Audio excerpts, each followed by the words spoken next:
24/7 ಇದು ವಿಶ್ವಾಸದ ಪ್ರತಿಬಿಂಬ.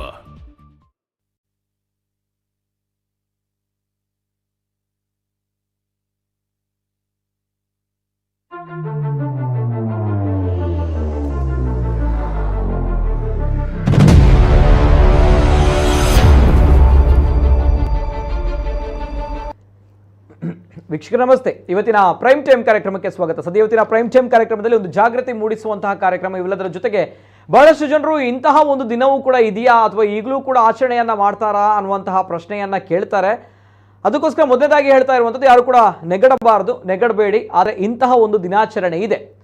ಇಂತಹ ಒಂದು ದಿನಾಚರಣೆ ನಾಟ್ ಓನ್ಲಿ ನಮ್ಮ ದೇಶದಲ್ಲಿ, ಇಡೀ ಜಗತ್ತಿನಾದ್ಯಂತ ಇದೆ. ಅಂದರೆ ನಾವು ಯಾವುದರ ಮೇಲೆ ಹಿಡಿ ಶಾಪವನ್ನು ಹಾಕ್ತೀವೋ ಅಥವಾ ನಾವು ಮಲಗಿರುವಾಗ ಎಲ್ಲಿ ಬಂದು ಗುಯಿ ಅಂತ ಹೇಳಿ ಸೌಂಡ್ ಮಾಡಿ ನಮಗೆ ಕಿರಿಕಿರಿ ಕೊಡುತ್ತೋ, ಅಥವಾ ನಾವು ಮಲಗಿದ್ದಲ್ಲಿ ಬಂದು ಚುಚ್ಚಿ ನಮ್ಗಳಿಗೆ ಭಯಾನಕವಾಗಿರುವಂತಹ ರೋಗಗಳನ್ನು ತರುವಂತಹ ಒಂದು ಕೀಟ, ಅದಕ್ಕೆ ನಾವು ಸೊಳ್ಳೆ ಅಂತ ಕರಿತೀವಿ. ಈ ಸೊಳ್ಳೆ ಅನ್ನುವಂಥದ್ದು ಬಹಳಷ್ಟು ಮನುಷ್ಯನ ಜೀವನದಲ್ಲಿ ಜೊತೆಗೆ ಪ್ರಾಣಿಗಳ ಜೀವನದಲ್ಲೂ ಕೂಡ ಬಹಳಷ್ಟು ಮಾರಣಾಂತಿಕವಾಗಿರುವಂತಹ ಕಾಯಿಲೆಯನ್ನು ತರುತ್ತೆ, ನೋ ಡೌಟ್. ಹಾಗಾಗಿ ಮನುಷ್ಯರು ಬಹಳಷ್ಟು ಭಯ ಪಡುವಂತಹ ಸಣ್ಣ ಗಾತ್ರದ ಒಂದು ಕೀಟ, ಆ ಸಣ್ಣ ಗಾತ್ರದ ಕೀಟಕ್ಕೆ ಹೆಸರು ಸೊಳ್ಳೆ. ಸೊಳ್ಳೆ ಎಲ್ಲಿ ಹಾರಾಡುತ್ತೆ ಅಲ್ಲಿ ರೋಗಗಳು ಉಚಿತವಾಗಿ ಬರುತ್ತೆ ಅನ್ನುವಂತಹ ಒಂದು ಭಯ, ಆತಂಕ, ಇವೆಲ್ಲದರ ನಡುವೆ ಇವತ್ತಿನ ಪ್ರೈಮ್ ಟೈಮ್ ಕಾರ್ಯಕ್ರಮ. ಯಾಕಂದರೆ ಇವತ್ತಿನ ದಿನ ಆಗಸ್ಟ್ 20 ಅಂತ ಬಂದಾಗ ಇಡೀ ಜಗತ್ತಿನಾದ್ಯಂತ ಇವತ್ತಿನ ದಿನವನ್ನು ವಿಶ್ವ ಸೊಳ್ಳೆಯ ದಿನಾಚರಣೆಯಾಗಿ ನಾವು ಆಚರಣೆಯನ್ನು ಮಾಡ್ತೀವಿ. ಹಾಗೆ ಕೇಳ್ಬೋದು, ಏನಪ್ಪ ಸೊಳ್ಳೆಗಳಿಗೂ ಕೂಡ ದಿನಾಚರಣೆ ಇದೆಯಾ, ಇದನ್ನು ಕೂಡ ಸೆಲೆಬ್ರೇಟ್ ಮಾಡ್ತಾರಾ, ವರ್ಲ್ಡ್ ಮಾಸ್ಕಿಟೋ ಡೇ ಅನ್ನುವಂತಹ ನಿಟ್ಟಿನಲ್ಲಿ ಇದನ್ನು ಕೂಡ ಸೆಲೆಬ್ರೇಟ್ ಮಾಡ್ತಾರಾ? ಇದನ್ನು ಸೆಲೆಬ್ರೇಟ್ ಮಾಡುವಂಥದ್ದು ಏನಿದೆ, ಮಾಡಬೇಕು ಇಂಥ ದಿನಾಚರಣೆ ಅನ್ನುವಂಥದ್ದು? ಎಸ್, ಇದರ ಹಿಂದೆ ಮಹತ್ವದ ಒಂದು ಕಾರಣ ಇದೆ, ಮಹತ್ವದ ಒಂದು ರೀಸನ್ ಇದೆ. ಹಾಗಾಗಿ ಪ್ರತಿ ವರ್ಷ ಆಗಸ್ಟ್ 20 ವರ್ಲ್ಡ್ ಮಾಸ್ಕಿಟೋ ಡೇ ಅನ್ನುವಂತಹ ದಿನವನ್ನು ಆಚರಣೆ ಮಾಡ್ತಾರೆ. ಏನದು, ಏನ್ ಕತೆ, ಆ ಬಗ್ಗೆ ಕಂಪ್ಲೀಟ್ ಡೀಟೇಲ್ಸ್ ಬರ್ತಾ ಇದೆ, ನೋಡ್ಕೊಂಬನ್ನಿ. ಆಗಸ್ಟ್ 20 ಜಗತ್ತಿನಾದ್ಯಂತ ವಿಶ್ವ ಸೊಳ್ಳೆ ದಿನ. ಏನಿದರ ಮಹತ್ವ ಹಾಗೂ ಇತಿಹಾಸ ಗೊತ್ತಾ? ವಿಶ್ವಾದ್ಯಂತ ಪ್ರತಿ ವರ್ಷ ಆಗಸ್ಟ್ 20 ವಿಶ್ವ ಸೊಳ್ಳೆ ದಿನವಾಗಿ ಆಚರಿಸಲಾಗುತ್ತದೆ. ಮಲೇರಿಯಾಗೂ ಮತ್ತು ಹೆಣ್ಣು ಅನಫಿಲಿಸ್ ಸೊಳ್ಳೆಗೂ ಇರುವ ಸಂಬಂಧವನ್ನು ಮೊದಲ ಬಾರಿಗೆ ಕಂಡುಹಿಡಿದ ಬ್ರಿಟಿಷ್ ವೈದ್ಯ ಸರ್ ರೊನಾಲ್ಡ್ ರಾಸ್ ಅವರ ಕೊಡುಗೆಗಳನ್ನು ಸ್ಮರಿಸಲು ಈ ದಿನ ಆಚರಿಸಲಾಗುತ್ತದೆ. ಸೊಳ್ಳೆಗಳಿಂದ ಉಂಟಾಗುವ ರೋಗಗಳು, ಈ ರೋಗಗಳಿಂದ ನಮ್ಮನ್ನು ನಾವು ರಕ್ಷಿಸಿಕೊಳ್ಳುವ ಮಾರ್ಗಗಳ ಬಗ್ಗೆ ಜಾಗೃತಿ ಮೂಡಿಸಲು ಮತ್ತು ಈ ಕೀಟಗಳನ್ನು ಎದುರಿಸಲು ಒಟ್ಟಾಗಿ ನಿಲ್ಲಲು ಪ್ರತಿ ವರ್ಷ ವಿಶ್ವ ಸೊಳ್ಳೆ ದಿನವನ್ನ ಆಚರಿಸಲಾಗುತ್ತದೆ. ನಾವು ಈ ದಿನವನ್ನ ಆಚರಿಸುವ ಸಂದರ್ಭದಲ್ಲಿ ನೆನಪಿನಲ್ಲಿಡಬೇಕಾದ ಕೆಲ ಪ್ರಮುಖ ಸಂಗತಿಗಳು ಇಲ್ಲಿವೆ. ಸೊಳ್ಳೆಜನ್ಯ ರೋಗಗಳ ಅಪಾಯಗಳ ಬಗ್ಗೆ ಜಾಗೃತಿ ಮೂಡಿಸುವ ಮೂಲಕ ಈ ದಿನವನ್ನ ಆಚರಿಸಲಾಗುತ್ತದೆ. ಮಲೇರಿಯಾಗೆ ಚಿಕಿತ್ಸೆಯನ್ನ ಕಂಡುಹಿಡಿಯಲು ನಿಧಿ ಸಂಗ್ರಹ ಮಾಡಲಾಗುತ್ತದೆ. ರೊನಾಲ್ಡ್ ರಾಸ್ ಮತ್ತು ಇತರ ವಿಜ್ಞಾನಿಗಳ ಸಂಶೋಧನೆಗಳನ್ನ ಸಹ ಈ ದಿನದಂದು ಸ್ಮರಿಸಲಾಗುತ್ತದೆ. ಆಗಸ್ಟ್ 20, 1897 ಬ್ರಿಟಿಷ್ ವೈದ್ಯ ಸರ್ ರೊನಾಲ್ಡ್ ರಾಸ್ ಅದ್ಭುತ ಆವಿಷ್ಕಾರವೊಂದನ್ನು ಮಾಡಿದ್ದರು. ಹೆಣ್ಣು ಅನಫಿಲಿಸ್ ಸೊಳ್ಳೆಗಳು ಮಾನವರಲ್ಲಿ ಮಲೇರಿಯಾ ಹರಡುತ್ತವೆ ಎಂಬುದನ್ನು ಅವರು ಕಂಡುಹಿಡಿದಿದ್ದರು. ಮಲೇರಿಯಾಗೆ ಕಾರಣವಾಗುವ ಪರಾವಲಂಬಿ ವೈರಸ್ ಸೊಳ್ಳೆಯ ಹೊಟ್ಟೆಯಲ್ಲಿರುತ್ತದೆ ಎಂಬುದನ್ನು ಅವರು ಜಗತ್ತಿಗೆ ತೋರಿಸಿಕೊಟ್ಟಿದ್ದರು. ಇತಿಹಾಸದ ಈ ಕ್ಷಣದ ನೆನಪಿಗಾಗಿ ವಿಶ್ವ ಸೊಳ್ಳೆ ದಿನ ಆಚರಣೆ ಆರಂಭವಾಯಿತು. ಸೊಳ್ಳೆಯಿಂದ ಹರಡುವ ರೋಗಗಳಿಂದ ಉಂಟಾಗುವ ಅಪಾಯಗಳ ಬಗ್ಗೆ ಜಾಗೃತಿ ಮೂಡಿಸಲು ಈ ದಿನಾಚರಣೆ ನಮಗೆ ಅವಕಾಶ ಒದಗಿಸುತ್ತದೆ. ಸೊಳ್ಳೆಗಳಿಂದ ಹರಡುವ ರೋಗಗಳು. ಮಲೇರಿಯಾ ಸೊಳ್ಳೆಯಿಂದ ಹರಡುವ ಅತ್ಯಂತ ಸಾಮಾನ್ಯ ಮತ್ತು ಪ್ರಚಲಿತ ರೋಗಗಳಲ್ಲಿ ಒಂದಾಗಿದೆ. ಇದು ಪ್ರತಿ ವರ್ಷ ಲಕ್ಷಾಂತರ ಭಾರತೀಯರ ಮೇಲೆ ಪರಿಣಾಮ ಬೀರುತ್ತದೆ. ಹೆಚ್ಚಾಗಿ ಮಾನ್ಸೂನ್ ಆಗಮನದ ನಂತರ ಮಲೇರಿಯಾ ಉಲ್ಬಣಿಸುತ್ತದೆ. ಮಲೇರಿಯಾ ಇದು ಸೊಳ್ಳೆಗಳ ಮೂಲಕ ಹರಡುವ ಪ್ಲಾಸ್ಮೋಡಿಯಂ ಕುಲದ ಪರಾವಲಂಬಿಯಿಂದ ಉಂಟಾಗುತ್ತದೆ. ಇದು ಸಾಮಾನ್ಯವಾಗಿ ಸೊಳ್ಳೆ ಕಡಿತದ ಮೂಲಕ ಮನುಷ್ಯರಿಗೆ ಹರಡುತ್ತದೆ. ಇದರ ಸಾಮಾನ್ಯ ಲಕ್ಷಣಗಳೆಂದರೆ ಜ್ವರ, ಶೀತ, ತಲೆನೋವು, ಸ್ನಾಯುನೋವು ಮತ್ತು ಫ್ಲೂ ತರಹದ ರೋಗ ಲಕ್ಷಣಗಳು. ಡೆಂಗ್ಯೂ ಈಡಿಸ್ ಹೆಸರಿನ ಸೊಳ್ಳೆಯಿಂದ ಹರಡುತ್ತದೆ. ಇದು ನಿಂತ ಜಲಮೂಲಗಳಲ್ಲಿ ವಾಸಿಸುವ ಮೂಲಕ ರೋಗವನ್ನು ಹರಡುತ್ತದೆ. ಈ ಕೀಟಗಳು ನಿರ್ಮಾಣ ಸ್ಥಳಗಳಲ್ಲಿ, ನೀರಿನ ಟ್ಯಾಂಕ್ಗಳಲ್ಲಿ, ಸಸ್ಯಗಳು, ಚರಂಡಿಗಳು ಇತ್ಯಾದಿಗಳಲ್ಲಿ ಕಂಡುಬರುವ ನಿಂತ ನೀರಿನಲ್ಲಿ ಮೊಟ್ಟೆಗಳನ್ನು ಇಡುತ್ತವೆ. ಕಣ್ಣುಗಳಲ್ಲಿ ಅಸ್ವಸ್ಥತೆ, ಸ್ನಾಯು ನೋವು, ಕೀಲು ನೋವು ಇತ್ಯಾದಿ ಈ ರೋಗದ ಪ್ರಮುಖ ಲಕ್ಷಣಗಳಾಗಿವೆ. ಚಿಕುನ್ಗುನ್ಯಾ ಇದು ಈಡಿಸ್ ಈಜಿಪ್ಟಿ ಎಂಬ ಸೊಳ್ಳೆಗಳಿಂದ ಹರಡುತ್ತದೆ. ಜ್ವರ, ಕೀಲು ನೋವು, ಸ್ನಾಯು ನೋವು, ಕೀಲುಗಳ ಊತ, ದದ್ದುಗಳು, ತಲೆನೋವು ಇತ್ಯಾದಿಗಳು ಈ ರೋಗದ ಸಾಮಾನ್ಯ ಲಕ್ಷಣಗಳಾಗಿವೆ. ಝಿಕಾ ಝಿಕಾ ವೈರಸ್ ಈಡಿಸ್ ಸೊಳ್ಳೆಗಳಿಂದಲೂ ಹರಡುತ್ತವೆ. ಇದು ಜನನ ದೋಷಗಳು ಮತ್ತು ನರವೈಜ್ಞಾನಿಕ ಅಸ್ವಸ್ಥತೆಗಳಂತಹ ಸಮಸ್ಯೆಗಳಿಗೆ ಕಾರಣವಾಗುತ್ತದೆ. ಈ ರೋಗ ಡೆಂಗ್ಯೂವಿನ ಲಕ್ಷಣಗಳನ್ನೇ ಹೋಲುತ್ತದೆ. ಇದರ ರೋಗ ಲಕ್ಷಣಗಳಲ್ಲಿ ಜ್ವರ, ತಲೆನೋವು, ದದ್ದು, ಕೀಲು ನೋವು, ಕೆಂಪು ಕಣ್ಣುಗಳು ಇತ್ಯಾದಿ ಸೇರಿವೆ. ಹಳದಿ ಜ್ವರ ಇದು ಈಡಿಸ್ ಸೊಳ್ಳೆಯಿಂದ ಹರಡುವ ಮತ್ತೊಂದು ವೈರಲ್ ಸೋಂಕಾಗಿದೆ. ಈ ರೋಗದಿಂದ ಬಳಲುತ್ತಿರುವ ಜನರು ಸೌಮ್ಯ ಜ್ವರ, ಶೀತ, ಹಸಿವಾಗದಿರುವುದು, ವಾಕರಿಕೆ, ಬೆನ್ನು ಅಸ್ವಸ್ಥತೆ, ತಲೆನೋವು ಮತ್ತು ಆಯಾಸದಂತಹ ರೋಗ ಲಕ್ಷಣಗಳನ್ನು ಅನುಭವಿಸಬಹುದು. ಇದು ರಕ್ತ ಹೀರುವಂತಹ ಸೊಳ್ಳೆಗೂ ಕೂಡ ವಿಶೇಷವಾಗಿರುವಂತಹ ದಿನವಿದೆ. ಅದಕ್ಕೆ ವರ್ಲ್ಡ್ ಮಾಸ್ಕಿಟೋ ಡೇ ಅಂತ ಹೇಳಿ ನಾವು ಆಚರಣೆ ಮಾಡ್ತೀವಿ. ಅಂದರೆ ವಿಶ್ವ ಸೊಳ್ಳೆಗಳ ದಿನಾಚರಣೆ, ಅದು ಇವತ್ತಿನ ದಿನ. ಸೊ ಹಾಗಿದ್ದಾಗ ಬಹಳಷ್ಟು ಜನರಿಗೆ ಇದು ಹಾಸ್ಯಾಸ್ಪದವಾಗಿ ಕಾಣಬಹುದು, ಬಹಳಷ್ಟು ಜನ ನೆಗಡಬಹುದು, ಏನಪ್ಪ ಇದಕ್ಕೂ ಕೂಡ ಒಂದು ದಿನಾಚರಣೆ ಇದೆ. ವಿಮೆನ್ಸ್ ಡೇ ಅನ್ನು ಕೇಳಿದ್ದೀವಿ, ಫಾದರ್ಸ್ ಡೇ, ಮದರ್ಸ್ ಡೇ ಅನ್ನು ಕೇಳಿದ್ದೀವಿ, ಅಥವಾ ಈ ಲವರ್ಸ್ ಡೇಗಳನ್ನು ಕೇಳಿದ್ದೀವಿ, ಅಥವಾ ಇಂತಹ ಭಾಳಷ್ಟು ಡೇಗಳಿದೆ. ಆ್ಯಂಡ್ ವರ್ಲ್ಡ್ ಮಾಸ್ಕಿಟೋ ಡೇ ಅಂತ ಬಂದಾಗ ಏನಪ್ಪ ಏನು ಕತೆ ಅನ್ನುವಂಥದ್ದು ಪ್ರಶ್ನೆ. ಎಸ್, ಈ ಬಗ್ಗೆ ಮಹತ್ವವಾಗಿರುವಂತಹ ಒಂದು ಆಚರಣೆ ಇದೆ. ಅದರ ಹಿಂದೆ ಬಹಳ ಒಂದು ಅರ್ಥಪೂರ್ಣವಾಗಿರುವಂತಹ ಒಂದು ಉಪಯುಕ್ತವಾಗಿರುವಂತಹ ಮಾಹಿತಿ ಇದೆ, ರೀಸನ್ ಇದೆ. ಅದೆಲ್ಲ ಏನು, ಯಾತಕ್ಕೋಸ್ಕರ, ಏನು ಕತೆ, ಈ ಸೊಳ್ಳೆಗಳು ಮಾಡುವಂಥ ಒಂದು ಅವಾಂತರ ಅಷ್ಟಿಷ್ಟಲ್ಲ. ಅಂಥದ್ರಲ್ಲಿ ಇಂಥದ್ದಕ್ಕೆ ನಿಜವಾಗ್ಲೂ ಕೂಡ ಈ ರೀತಿ ಸೆಲೆಬ್ರೇಷನ್ಗಳು ಬೇಕಾ ಅನ್ನುವಂಥ ಪ್ರಶ್ನೆ. ಏನು ಸೆಲೆಬ್ರೇಷನ್ ಕೇಳಬೇಕು, ಅದೆಲ್ಲವೂ ಕೂಡ ನಾನು ಮಾತಾಡ್ತೀನಿ. ಜೊತೆಗೆ ಡೆಂಗ್ಯೂ, ಜೊತೆಗೆ ಮಲೇರಿಯಾ ಅನ್ನುವಂತಹ ಮಹಾಮಾರಿಗಳಾಗಿರ್ಬೋದು, ಜೊತೆಗೆ ಮಾರಣಾಂತಕರವಾಗಿರುವಂಥ ಕಾಯಿಲೆಗಳಾಗಿರ್ಬೋದು, ಇವೆಲ್ಲದರ ಜೊತೆಗೆ ಝಿಕಾ ವೈರಸ್, ಚಿಕುನ್ಗುನ್ಯಾ, ಸೊ ಹೀಗೆ ಬಹಳಷ್ಟು ಕಾಯಿಲೆಗಳನ್ನು ಈ ನಮ್ಮ ಸೊಳ್ಳೆ ಅನ್ನುವಂತಹ ಕೀಟ ತರುತ್ತೆ. ಸೊ ಹಾಗಿದ್ದಾಗ ಎಲ್ಲ ವಿಚಾರದ ಬಗ್ಗೆ ಮಾತಾಡಬೇಕು. ಜೊತೆಗೆ ಅಂತೂ ಇಂತೂ ಮಳೆಗಾಲ ಇನ್ನೂ ಕೂಡ ಮುಗಿದಿಲ್ಲ. ಮಳೆ ಬರ್ತಾ ಇದೆ, ಬಿಟ್ಟು ಬಿಟ್ಟು ಬರ್ತಾ ಇದೆ. ಕೆಲವು ಕಡೆಗಳಲ್ಲಿ ಬಿಸಿಲು ಬರುತ್ತೆ, ಜೊತೆಗೆ ಮಳೆ ಬರುತ್ತೆ. ಸೊ ಹಾಗಿದ್ದಾಗ ಡೆಂಗ್ಯೂ ಜೊತೆಗೆ ಮಲೇರಿಯಾ ಪ್ರಕರಣಗಳು ಇನ್ನೂ ಕೂಡ ನಿಂತಿಲ್ಲ. ಸೊ ಹಾಗಿದ್ದಾಗ ಆ ವಿಚಾರದ ಬಗ್ಗೆ ಕೂಡ ನಾವು ಗಮನವನ್ನು ವಹಿಸಲೇಬೇಕಾಗುತ್ತೆ.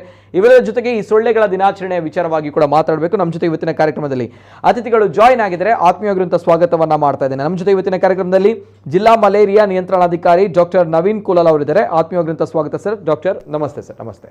ಜೊತೆಗೆ ಡಾಕ್ಟರ್ ನವೀನ್ ಕುಲಾಲ್ ಅವರು ಇವತ್ತಿನ ಕಾರ್ಯಕ್ರಮದಲ್ಲಿ ನಮ್ಮ ಜೊತೆ ಇದ್ದಾರೆ. ವಿಶ್ವ ಸೊಳ್ಳೆಗಳ ದಿನಾಚರಣೆ, ವರ್ಲ್ಡ್ ಮಾಸ್ಕಿಟೋ ಡೇ ಪ್ರತಿ ವರ್ಷ ಬರುತ್ತೆ. ಜಗತ್ತಿನಾದ್ಯಂತ ಈ ಒಂದು ದಿನವನ್ನ ಆಚರಣೆ ಮಾಡಲಾಗುತ್ತೆ. ಅಂತ ಬಂದಾಗ ಬಹಳಷ್ಟು ಜನರಿಗೆ ಇದು ಹಾಸ್ಯಾಸ್ಪದ ಅಲ್ವಾ, ಒಂದು ಏನೋ ಅಂತ ನೆಗಡುವಂತ ಪರಿಸ್ಥಿತಿ. ಸೊಳ್ಳೆಗಳ ಒಂದು ದಿನಾಚರಣೆ, ಉಮಿಲ್ಗಳ ಒಂಜಿ ದಿನ ಉಂಡಾ ಪನ್ಮಂಚಿನ ವಿಚಾರ. ಸೊ ಆಗಿದ್ದಾಗ ಸರ್, ಫಸ್ಟ್ ರಿಯಾಕ್ಷನ್, ವೈ ಈ ಸೊಳ್ಳೆಗಳ ದಿನಾಚರಣೆ, ಮಾಸ್ಕಿಟೋ ಡೇ ಯಾಕೆ? ಈಗ ಮೊದಲನೇದಾಗಿ ತಾವು ಹೇಳಿದ್ದೇ ಒಂದು ಕಾರಣ. ಇನ್ನೂ ಜನರಿಗೆ ಸೊಳ್ಳೆ ಎಷ್ಟೊಂದು ಮಾರಣಾಂತಿಕ, ಸೊಳ್ಳೆಯಿಂದ ಎಷ್ಟು ಜನ ಸಾವನ್ನಪ್ತಾರೆ ಅನ್ನೋ ವಿಷಯವೇ ಗೊತ್ತಿಲ್ಲ. ಹೆಚ್ಚಾಗಿ ನಾವು ಸೊಳ್ಳೆ ಅಂತ ಹೇಳಿದ ಕೂಡಲೇ ಅದನ್ನೊಂದು ಬರೀ ಚಿಕ್ಕದಾಗಿ ಅಥವಾ ಗೌಣವಾಗಿ ನೋಡುವಂಥ ವ್ಯವಸ್ಥೆ. ಆದರೆ ನೀವು ಒಂದು ವಿಷಯ ನೆನಪಿಟ್ಕೋಬೇಕು, 2 ಮಹಾಯುದ್ಧದಲ್ಲಿ ಎಷ್ಟು ಜನ ಸತ್ತೋಗಿದ್ದಾರೋ ಅದಕ್ಕಿಂತ ಜಾಸ್ತಿ ಜನ ಬರೀ ಸೊಳ್ಳೆಯಿಂದ ಸತ್ತೋಗಿದ್ದಾರೆ.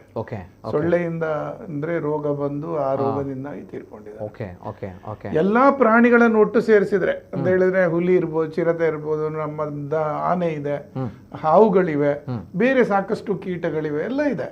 ಅಂದ್ರೆ ಇವನ್ ಒಂದು 100 ದುಂಬಿಗಳು ಕಚ್ಚಿದ್ರು ಮನುಷ್ಯ ಸಾಯ್ತಾನೆ. ಅವುಗಳೆಲ್ಲಗಂತ ಸಂಭವಿಸುವ ಸಾವುಗಳನ್ನು ಒಂದು ಕಡೆ ನೀಡಿದ್ರೆ ಅದಕ್ಕಿಂತ ಜಾಸ್ತಿ ಜನರು ಸೊಳ್ಳೆಯಿಂದ ಸಾಯ್ತಾರೆ. ಈಗಾದ್ರೂ ಜನ ಯೋಚಿಸಬೇಕು, ಸೊಳ್ಳೆ ಅಂದ್ರೆ ಸಾಮಾನ್ಯ ವಿಷಯ ಅಲ್ಲ. ಸೊಳ್ಳೆಯಿಂದ ಖಂಡಿತ ಸಾಕಷ್ಟು ಸಾವು ಸಂಭವಿಸುತ್ತೆ. ಇನ್ನೊಂದು ನೋಡಿ, ಇದನ್ನು ರಾಷ್ಟ್ರೀಯವಾಗಿ ಅಥವಾ WHO ಮೊದಲೇ ಗುರುತಿಸಿ ಸೊಳ್ಳೆಗೆಂತಲೇ ಅಥವಾ ಸೊಳ್ಳೆಯಿಂದ ಹರಡುವ ರೋಗಗಳಿಗೆ ಅಂತಲೇ ಒಂದು ಬೇರೆ ವಿಭಾಗ ಮಾಡಿದ್ದಾರೆ. National vector disease control programme ಅಂತ ಹೇಳ್ತೀವಿ. ಅಂದ್ರೆ ಸೊಳ್ಳೆಗಳಿಂದ ಹರಡುವ ರೋಗಗಳನ್ನು ಬೇರೆ ನೋಡ್ತಾರೆ, ಉಳಿದ ರೋಗಗಳಿಂದ ವಿಭಿನ್ನವಾಗಿ. ಯಾಕೆಂತ ಹೇಳಿದ್ರೆ ಈಗ ಒಂದು ವೇಳೆ ಒಬ್ಬನಿಗೆ ಕೋವಿಡ್ ಬಂತು, ನಾವು ಸಾಕಷ್ಟು ಕೋವಿಡ್ ಅಲ್ಲಿ ಅನುಭವಿಸಿದವರು. ಆಗೇನಾಗ್ತಾ ಇತ್ತು, ಕೋವಿಡ್ ಬರುವಾಗ ನಾವು 6 ಗಜ ಅಂತರ, ಒಂದಷ್ಟು ಮಾಸ್ಕ್ಗಳು, ಒಂದಷ್ಟು ಕೈ ತೊಳೆಯುವುದು, ಒಂದು ಸ್ವಲ್ಪ ಸ್ಯಾನಿಟೈಸರ್, ಇಷ್ಟನ್ನು ಮಾಡಿದ್ರೆ ನಾವು ಸೊಳ್ಳೆಯಿಂದ ಬಚಾವಾಗ್ತಾ ಇದ್ವಿ, ಕೋವಿಡ್ ಇಂದ ಬಚಾವಾಗ್ತಾ ಇದ್ವಿ. ಆದ್ರೆ ಮಲೇರಿಯಾ, ಡೆಂಗು ವಿಷಯ ಬರುವಾಗ ಒಂದು ಸೊಳ್ಳೆ ಕಚ್ಚಿದ್ರೆ ಸಾಕು, ನೀವು ಮಾಸ್ಕ್ ಹಾಕದೇ ಇರಿ, ನೀವು ಸ್ಯಾನಿಟೈಸರ್ ಹಾಕಿ ಹಾಗೆ ದೂರ ಇರಿ ರೋಗಿಯಿಂದ.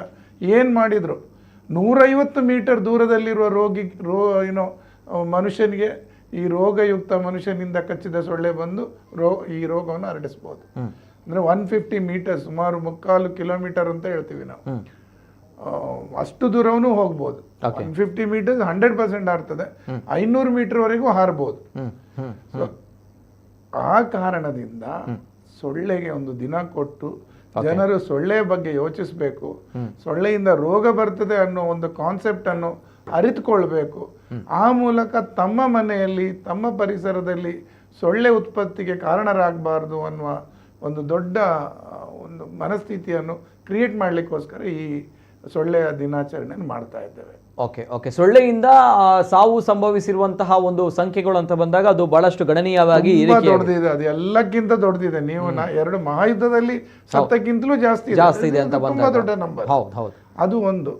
ಇನ್ನೊಂದಂತ ಹೇಳಿದ್ರೆ ಸೊ ಆ ರೀತಿ ಇದ್ದಾಗ ಸರ್ ಓಕೆ ಆ ರೀತಿ ಹೇಳ್ತೀರಿ. ಅದೇ ಜನರ ಪ್ರಶ್ನೆ, ಅಂತಹ ಸೊಳ್ಳೆಗಳಿಗೆ ದಿನಾಚರಣೆ ಅನ್ನುವಂಥದ್ದು ಅದರ ಸೆಲೆಬ್ರೇಷನ್ಗಳಲ್ಲ, ಅದನ್ನು ಉತ್ಪತ್ತಿ ಮಾಡಿ ಅನ್ನುವಂತಹ ಒಂದು ಸಂದೇಶ ಅಲ್ಲ. ಯಾಕಂದ್ರೆ ಇದನ್ನ ತಪ್ಪು ತಿಳುವಳಿಕೆ ಮಾಡಿರ್ಬೋದು ಬಹಳಷ್ಟು ಜನರು. ಅದರ ದಿನ ಅಂತ ಬಂದಾಗ ಈಗ ಹುಲಿಗಳ ದಿನಾಚರಣೆ ಮಾಡ್ತೀವಿ, ಹುಲಿ ಸಂರಕ್ಷಣೆ, ಹೌದು.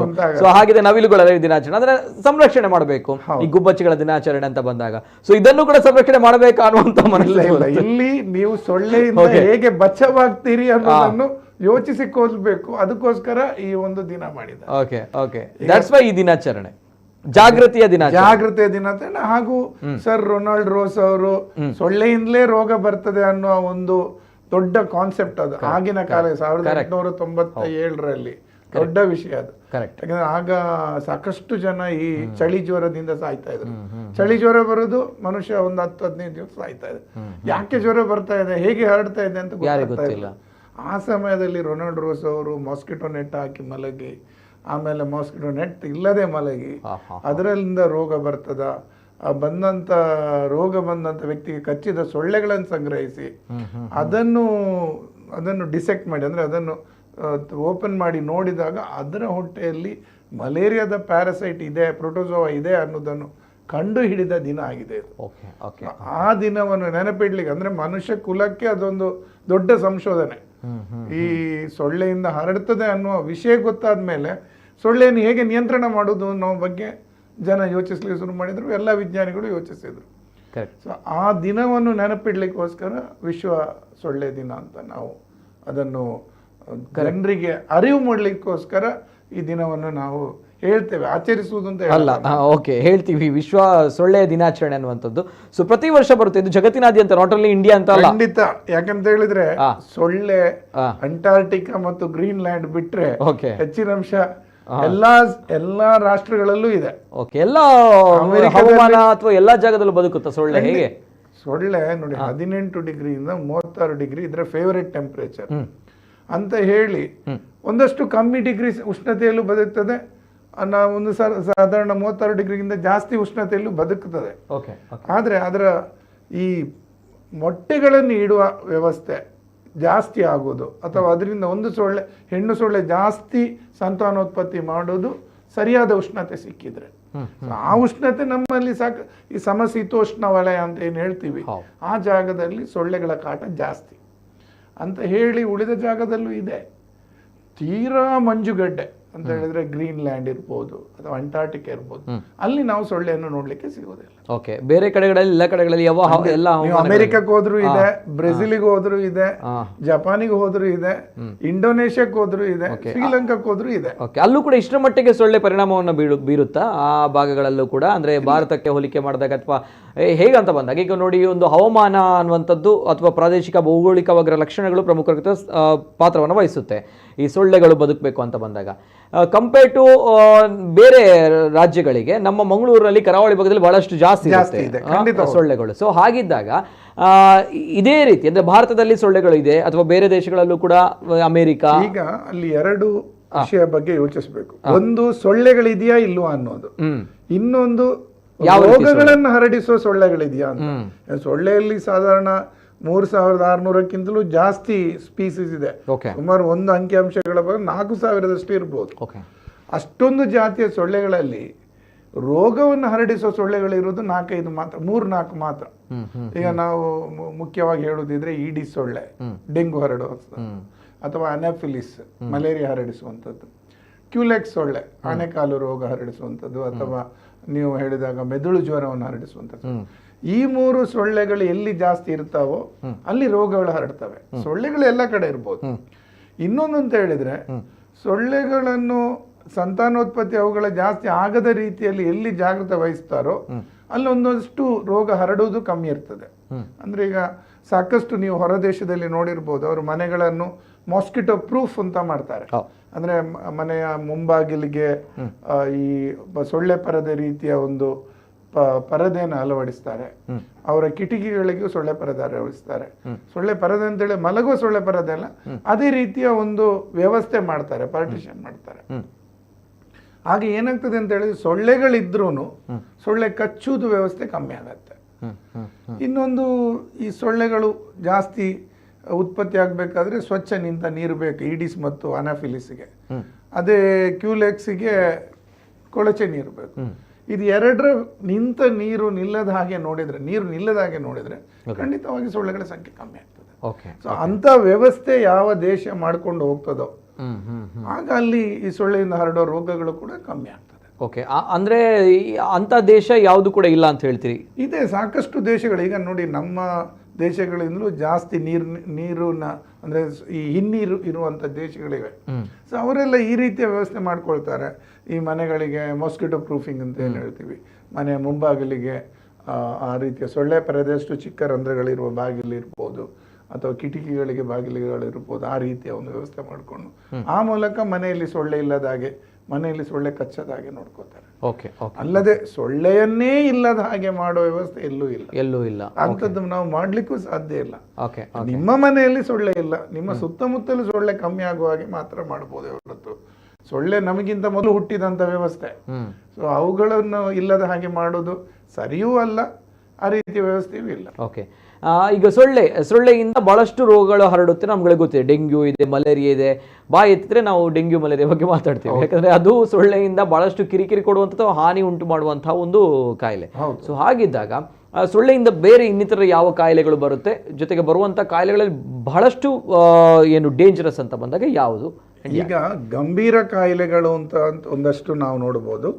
ಎರಡನೇದು ಅಂತ ಹೇಳಿದ್ರೆ ನಮ್ಮಲ್ಲಿ ಅಂದ್ರೆ ಭಾರತ ದೇಶದಲ್ಲಿ, ಅದರಲ್ಲೂ ನಮ್ಮ ಮಂಗಳೂರು ಸುತ್ತಮುತ್ತಲ ಯಾವ ರೋಗಗಳು ಸೊಳ್ಳೆಯಿಂದ ಹರಡ್ತದೆ ಅನ್ನೋದನ್ನು ಮೊದಲಿಗೆ ನೋಡ್ಬೇಕು. ಸೊ ಮೊದಲನೇದಾಗಿ ಮಂಗಳೂರಿಗೆ ನಾವು ಮೊದಲಿಂದ ಮಲೇರಿಯಾಕ್ಕೆ ಫೇಮಸ್, ಮಾತಾಡ್ಲಿಕ್ಕೆ ಇಲ್ಲ. ನಾವು ಮಲೇರಿಯಾ ಅಂತ ಹೇಳಿ ಮಂಗಳೂರು ಅಂತ ಹೇಳಿ ಮಲೇರಿಯಾ. ಈಗ ಒಂದ್ ಸ್ವಲ್ಪ ಕಮ್ಮಿ ಆಗಿದೆ, ಈಗ ಮಲೇರಿಯಾ ತುಂಬಾನೇ ಕಮ್ಮಿ ಆಗಿದೆ. ಸೊ ಅದು ಒಂದು ಟ್ರೀಟ್ಮೆಂಟ್, ಸ್ವಲ್ಪ ಸರಿಯಾದ ಒಂದು ಚಿಕಿತ್ಸೆ ಇದೆ, ಕಮ್ಮಿ ಇದೆ. ಆದ್ರೆ ಇಲ್ಲಿ ಡೇಂಜರ್ ಅಂತ ಹೇಳೋದು ಡೆಂಗು. ಯಾಕೆ ಡೆಂಗು ಡೇಂಜರ್ ಅಂತ ಹೇಳಿದ್ರೆ, ಒಂದು ಡೆಂಗು ವೇಗವಾಗಿ ಹರಡ್ತದೆ. ಸೊ ಡೆಂಗು ಹರಡುವುದು ಈಡಿಸ್ ಸೊಳ್ಳೆಯಿಂದ. ಸ್ವಲ್ಪ ನೀರಿದ್ರೆ ಸಾಕು, ಈಡಿಸ್ ಸೊಳ್ಳೆ ಮೊಟ್ಟೆ ಇಟ್ಟು ಅದರ ಸಂತಾನೋತ್ಪತ್ತಿ ಮಾಡ್ತದೆ. ಸೊ ಆ ಮೂಲಕ ಈ ರೋಗ ಹರಡ್ತದೆ. ಇನ್ನೊಂದು ತುಂಬಾ ಇಂಪಾರ್ಟೆಂಟ್ ಅಂತ ಹೇಳಿದ್ರೆ, ಡೆಂಗು ರೋಗಕ್ಕೆ ಯಾವುದೇ ರೀತಿಯ ಔಷಧಿ ಇಲ್ಲ.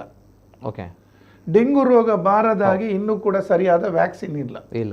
ಸೊ ಒಂದು ವ್ಯಾಕ್ಸಿನ್ ಇಲ್ಲ, ಇನ್ನೊಂದು ಔಷಧಿ ಇಲ್ಲ. ಸೊ ಒಂದೇ ಒಂದು ನಿಮ್ಮಲ್ಲಿರುವ ವ್ಯವಸ್ಥೆ ಅಂತ ಹೇಳಿದ್ರೆ, ಸೊಳ್ಳೆ ಹರಡುವ, ಈ ಡೆಂಗು ರೋಗವನ್ನು ಹರಡುವ ಸೊಳ್ಳೆ ಏನಿದೆ ಅವುಗಳ ಸಂಖ್ಯೆಯನ್ನು ಕಮ್ಮಿ ಮಾಡುವುದು. ಸೊ ಇದೊಂದು ಭಯಾನಕ ರೋಗ, ಹಾಗೂ ಇದಕ್ಕಿರುವ ದಾರಿ ಸೊಳ್ಳೆಯನ್ನು ಕಮ್ಮಿ ಮಾಡೋದು ಮಾತ್ರ, ಡೆಂಗು. ಇದು ಒಂದು ಅಂತ ಆದ್ರೆ, ಎರಡನೇದು ಚಿಕನ್ ಗುನ್ಯ. ಹೆಚ್ಚಿನ ಅಂಶ ನಾವೆಲ್ಲ ಮಂಗಳೂರವರು ಚಿಕನ್ ಗುನ್ಯವನ್ನು ತುಂಬಾ ಹತ್ತಿರದಿಂದ ನೋಡಿದ್ದೇವೆ. 15 ವರ್ಷ ಮೊದಲು ಸಾಕಷ್ಟು ಜನ ಬೆಡ್ಡಿನಿಂದ ಏಳ್ಲಿಕ್ಕಾಗ್ಲಿಲ್ಲ, ನಡಿಲಿಕ್ಕಾಗ್ಲಿಲ್ಲ, ನಡೆಯುವಾಗ ಕುಂಟುತ್ತಾ ನಡೆದ್ರು. ತುಂಬಾ ಡೆಬಿಲಿಟೇಟಿಂಗ್ ವಿಲ್ನೆಸ್ ಅಂತ ಹೇಳಿದ್ರು, ಅಂದ್ರೆ ಸಾಯದಿದ್ರು ಬದುಕಿಯೂ ಪ್ರಯೋಜನ ಇಲ್ಲ, ಆ ರೀತಿಯಾಗಿತ್ತು. ಚಿಕನ್ ಗುನ್ಯದ ಕೈಕಾಲು ಗಂಟುಗಳಲ್ಲಿ ವಿಪರೀತವಾದ ನೋವು, ಸಾಧಾರಣ ನೋವಲ್ಲ, ಇಷ್ಟೊಂದು ಜೋರಾದ ನೋವು ಬರುವಂತ ಚಿಕನ್ ಗುನ್ಯವನ್ನು ಕೂಡ ಹರಡಿಸುವುದು ಸೊಳ್ಳೆ, ಈಡಿಸ್ ಸೊಳ್ಳೆ. ಇಲ್ಲಿ ಕೂಡ ಒಂದು ವಿಶೇಷವಾದ ವಿಷಯ ಅಂತ ಹೇಳಿದ್ರೆ, ನೀವು ಚಿಕನ್ ಗುನ್ಯವನ್ನು ಕಮ್ಮಿ ಮಾಡಬಹುದು, ಅಂದ್ರೆ ನೋವಿನ ತೀವ್ರತೆಯನ್ನು ಕಮ್ಮಿ ಮಾಡಬಹುದೇ ಹೊರತು ರೋಗವನ್ನು ವಾಸಿ ಮಾಡ್ಲಿಕ್ಕೆ ಆಗುದಿಲ್ಲ. ಸೊ ನೀವು ಅನುಭವಿಸಲೇಬೇಕು. ಈಗ ತುಂಬಾ ನೋವಿನ ಮಾತ್ರೆ ತಗೊಂಡ್ರೆ ಅದರಿಂದ ಆಗುವ ಅಡ್ಡ ಪರಿಣಾಮಗಳು ಸಾಕಷ್ಟು ಇರ್ತವೆ. ಚಿಕನ್ ಗುನ್ಯ ಕೂಡ ಇನ್ನೊಂದು ಮಾರಕ ರೋಗ. ಇನ್ನೊಂದು ನೋವಿನ ಮಾತ್ರೆ ಅಂತ ಹೇಳಿದ್ರೆ ಪೇನ್ ಕಿಲ್ಲರ್, ಅಂದ್ರೆ ಅಷ್ಟು ನೋವಿರ್ತದೆ ಅಂದ್ರೆ ಬಾಡಿ ಫುಲ್ ಕಂಪ್ಲೀಟ್ ಆಗಿ. ನನಗೆ ನೆನಪಿದ್ದ ಹಾಗೆ ನೋವಿನ ಗುಳಿಗೆ ತಿಂದು ಅಲ್ಸರ್ ಆಗಿ, ಬ್ಲೀಡಿಂಗ್ ಆಗಿ, ಅಥವಾ ರೀನಲ್ ಫೇಲ್ಯೂರ್, ಅಥವಾ ಅಂದ್ರೆ ಕಿಡ್ನಿಗಳ ವೈಫಲ್ಯತೆಯಿಂದ ಸಾಕಷ್ಟು ಜನ ಸತ್ತೋಗಿದ್ದಾರೆ. ಓಕೆ, ಅಲ್ಲ ಸರ್, ಈಗ ಪೇನ್ ಕಿಲ್ಲರ್ ನಾವು ಬಹುಶಃ ತೆಗೆದುಕೊಳ್ತೀವಿ ಅಂತ ಬಂದಾಗ ಅದು ಆಕ್ಸಿಡೆಂಟ್ ಆದಾಗ, ಮೇಜರ್ ಆಗಿರೋದು ಗಾಯಗಳಾದಾಗ ಆ ಪೇನ್ಗಳನ್ನು ತಡಿಲಿಕ್ಕೆ ಆಗ್ತಾ ಇಲ್ಲ. ಸೊ ದ್ಯಾಟ್ಸ್ ವೈ ನಾವು ಪೇನ್ ಕಿಲ್ಲರ್ ತೆಗೆದುಕೊಳ್ತೀವಿ. ಅಂದ್ರೆ ಈ ರೋಗದಲ್ಲಿ ಇಂತಹ ರೋಗದಲ್ಲೂ ಕೂಡ ಪೇನ್ ಕಿಲ್ಲರ್ ತೆಗೆಯುವಂತಹ ಒಂದು ರೋಗದಲ್ಲಿ ಪೇನ್ ಕಿಲ್ಲರ್ ತಗೊಳ್ಳದೆ ಆತನಿಗೆ ದಿನ ದೂಡ್ಲಿಕ್ಕೆ ಸಾಧ್ಯ ಇಲ್ಲ, ಅಷ್ಟು ಜೋರಾದ ನೋವು ಬರ್ತದೆ. ಓಕೆ, ಆದ ಕಾರಣ ಅಂದ್ರೆ ಎಲ್ಲಿ ಈ ಪ್ರತಿ ಗಂಟು ನೋವಾಗತ್ತೆ. ಕೈ ಕಾಲುಗಳನ್ನು ಒಂದು ತುತ್ತು ಅನ್ನ ಊಟ ಮಾಡ್ಲಿಕ್ಕೂ ನಿಮ್ಗೆ ಬೆರಳುಗಳನ್ನು ಮಡಚಲಿಕ್ಕೆ ಆಗಲ್ಲ, ಅಷ್ಟೊಂದು ನೋವು ಬರುತ್ತೆ. Okay okay. ಸೊ ಚಿಕನ್ ಗುನ್ಯಾ ಕೂಡ ಮಾರಕ ರೋಗ. ಚಿಕನ್ ಗುನ್ಯಾವನ್ನು ಬಿಟ್ರೆ ಹೇಗೆ ಕಂಟ್ರೋಲ್ ಆಯ್ತು ಅಂದ್ರೆ ಚಿಕನ್ ಗುನ್ಯಾ ಬಹಳಷ್ಟು ಈಗ ಕಡಿಮೆಯಾಗಿ ಕೇಳ್ತಾ ಇದೀವಿ ನಾವು. ಚಿಕನ್ ಗುನ್ಯಾ ಯಾಕೆ ಕಂಟ್ರೋಲ್ ಆಯ್ತು ಅಂತ ಹೇಳಿದ್ರೆ ಆ ಬಗ್ಗೆ ಆಂಟಿ ಲಾರ್ವಲ್ ಮೆಷರ್ಸ್ ತುಂಬಾ ಜೋರಾಗಿ ಮಾಡಿದ್ವಿ ನಾವು. ಅಂದ್ರೆ ಆಗಿನ ಯಾರಿದ್ರು ಅವರೆಲ್ಲರೂ ತುಂಬಾ ಚೆನ್ನಾಗಿ ಕೆಲಸ ಮಾಡಿದ್ರು. ಎಲ್ಲ ಕಾರ್ಯಕರ್ತೆಯರು ಕ್ಷೇತ್ರ ಭೇಟಿಯವರು ತುಂಬಾ ಚೆನ್ನಾಗಿ ಕೆಲಸ ಮಾಡಿದ್ರು. ಹಾಗೂ ಜನರಿಗೆ ಕೂಡ ಒಬ್ಬನನ್ನು ನೋಡಿದ ತಕ್ಷಣ, ನೋವನ್ನು ಅನುಭವಿಸಿದ ತಕ್ಷಣ, ಅದನ್ನು ನೋಡಿದ ತಕ್ಷಣ ಸೊಳ್ಳೆಯಿಂದ ಕಚ್ಚಿಸಿಕೊಳ್ಳುವುದಕ್ಕೆ ಜಾಗ್ರತೆ ಮಾಡಿಕೊಂಡ್ರು ಸಾಕಷ್ಟು. ಸೊ ಆ ನಿಟ್ಟಿನಲ್ಲಿ ಒಮ್ಮೆ ಅದು ಕಮ್ಮಿ ಆಗಿದೆ, ಮತ್ತೆ ಬರ್ಬೋದು ಸೊಳ್ಳೆಗಳ ಸಂಖ್ಯೆ ಜಾಸ್ತಿ. ಈಗಲೂ ಒಂದೊಂದು ಕಡೆ ಒಂದೊಂದು ರೋಗ ಬರ್ತಾ ಇದೆ ಚಿಕನ್ ಗುನ್ಯಾ ಬಿಟ್ರೆ ನೆಕ್ಸ್ಟ್ ಮೆದುಳು ಕ್ಯೂರ್ ಆಗುತ್ತೆ. ಕ್ಯೂರ್ ಅಂತ ಆಗಲ್ಲ, ಇಲ್ಲ. ನೋವು ಬಂದ್ರೆ ನೀವು ಅನುಭವಿಸಲೇಬೇಕು, ಮಾತ್ರೆ ತಗೊಂಡು ಕಮ್ಮಿ ಮಾಡಬಹುದು. ಚಿಕನ್ ಗುನ್ಯಾ ಡೆಂಗು ರೀತಿ ಅದನ್ನು 100ಕ್ಕೆ 100 ವಾಸಿ ಮಾಡುವಂತ ವ್ಯವಸ್ಥೆ ಇಲ್ಲ. ಅದಕ್ಕೋಸ್ಕರ ಸೊಳ್ಳೆ ದಿನಕ್ಕೆ ನಾವು ಇಷ್ಟೊಂದು ಮಹತ್ವ ಕೊಡ್ತಾ ಇದ್ದೀವಿ. ಚಿಕನ್ ಗುನ್ಯಾ ಇಷ್ಟು ಭೀಕರವಾಗಿದೆ. ಸೊ ಇನ್ನೂ ತೊಂದರೆ ಕೊಡುವಂತದ್ದು ಜಪಾನೀಸ್ ಎನ್ಸೆಫಲೈಟಿಸ್ ಅಥವಾ ಮೆದುಳು ಜ್ವರ. ಇದು ಎಷ್ಟೊಂದು ಭೀಕರ ಅಂತ ಹೇಳಿದ್ರೆ ನೋಡಿ, ಕೋವಿಡ್ ಅಲ್ಲಿ 100 ಜನರಿಗೆ ಕೋವಿಡ್ ಬಂದ್ರೆ ಒಬ್ರು ಸತ್ತೋಗ್ತಾರೆ, ಒಬ್ರು ಸಾಯುವ ಸಾಧ್ಯತೆ ಇರ್ತದೆ. ಸತ್ತೋಗ್ತಾರೆ ಹೇಳಿದ್ರೆ ಸಾಯುವ ಸಾಧ್ಯತೆ ಇರುತ್ತೆ. 2ರಿಂದ 1 ಜನ. ಡೆಂಗು ರೋಗ ಬಂದ್ರೆ 4ರಿಂದ 1 ಜನ, 1ರಿಂದ 4ರಷ್ಟು ಮಾರ್ಟಾಲಿಟಿ ಇರ್ತದೆ. ಚಿಕನ್ ಗುನ್ಯಾದಲ್ಲಿ ಮಾರ್ಟಾಲಿಟಿ ಇಲ್ಲ, ಬಟ್ ನಡಿಲಿಕ್ಕೆ ಆಗಲ್ಲ ಅನ್ನೋದು ಒಂದು ವಿಷಯ. ಅದೇ ಜಪಾನೀಸ್ ಎನ್ಸೆಫಲೈಟಿಸ್ ಅಥವಾ ಮೆದುಳು ಜ್ವರ ಬಂದ್ರೆ 30 ಜನರು ಸಾಯ್ತಾರೆ 100ರಲ್ಲಿ. 30% ಮಾರ್ಟಾಲಿಟಿ, 30%. 100 ಜನಕ್ಕೆ ಜಪಾನೀಸ್ ಎನ್ಸೆಫಲೈಟಿಸ್ ಬಂದ್ರೆ ಅದರಲ್ಲಿ 30 ಜನ ತೀರಿಕೊಳ್ತಾರೆ. ಅಲ್ಲ, ಇನ್ನೂ ಒಂದು ತೊಂದರೆ ಇದೆ.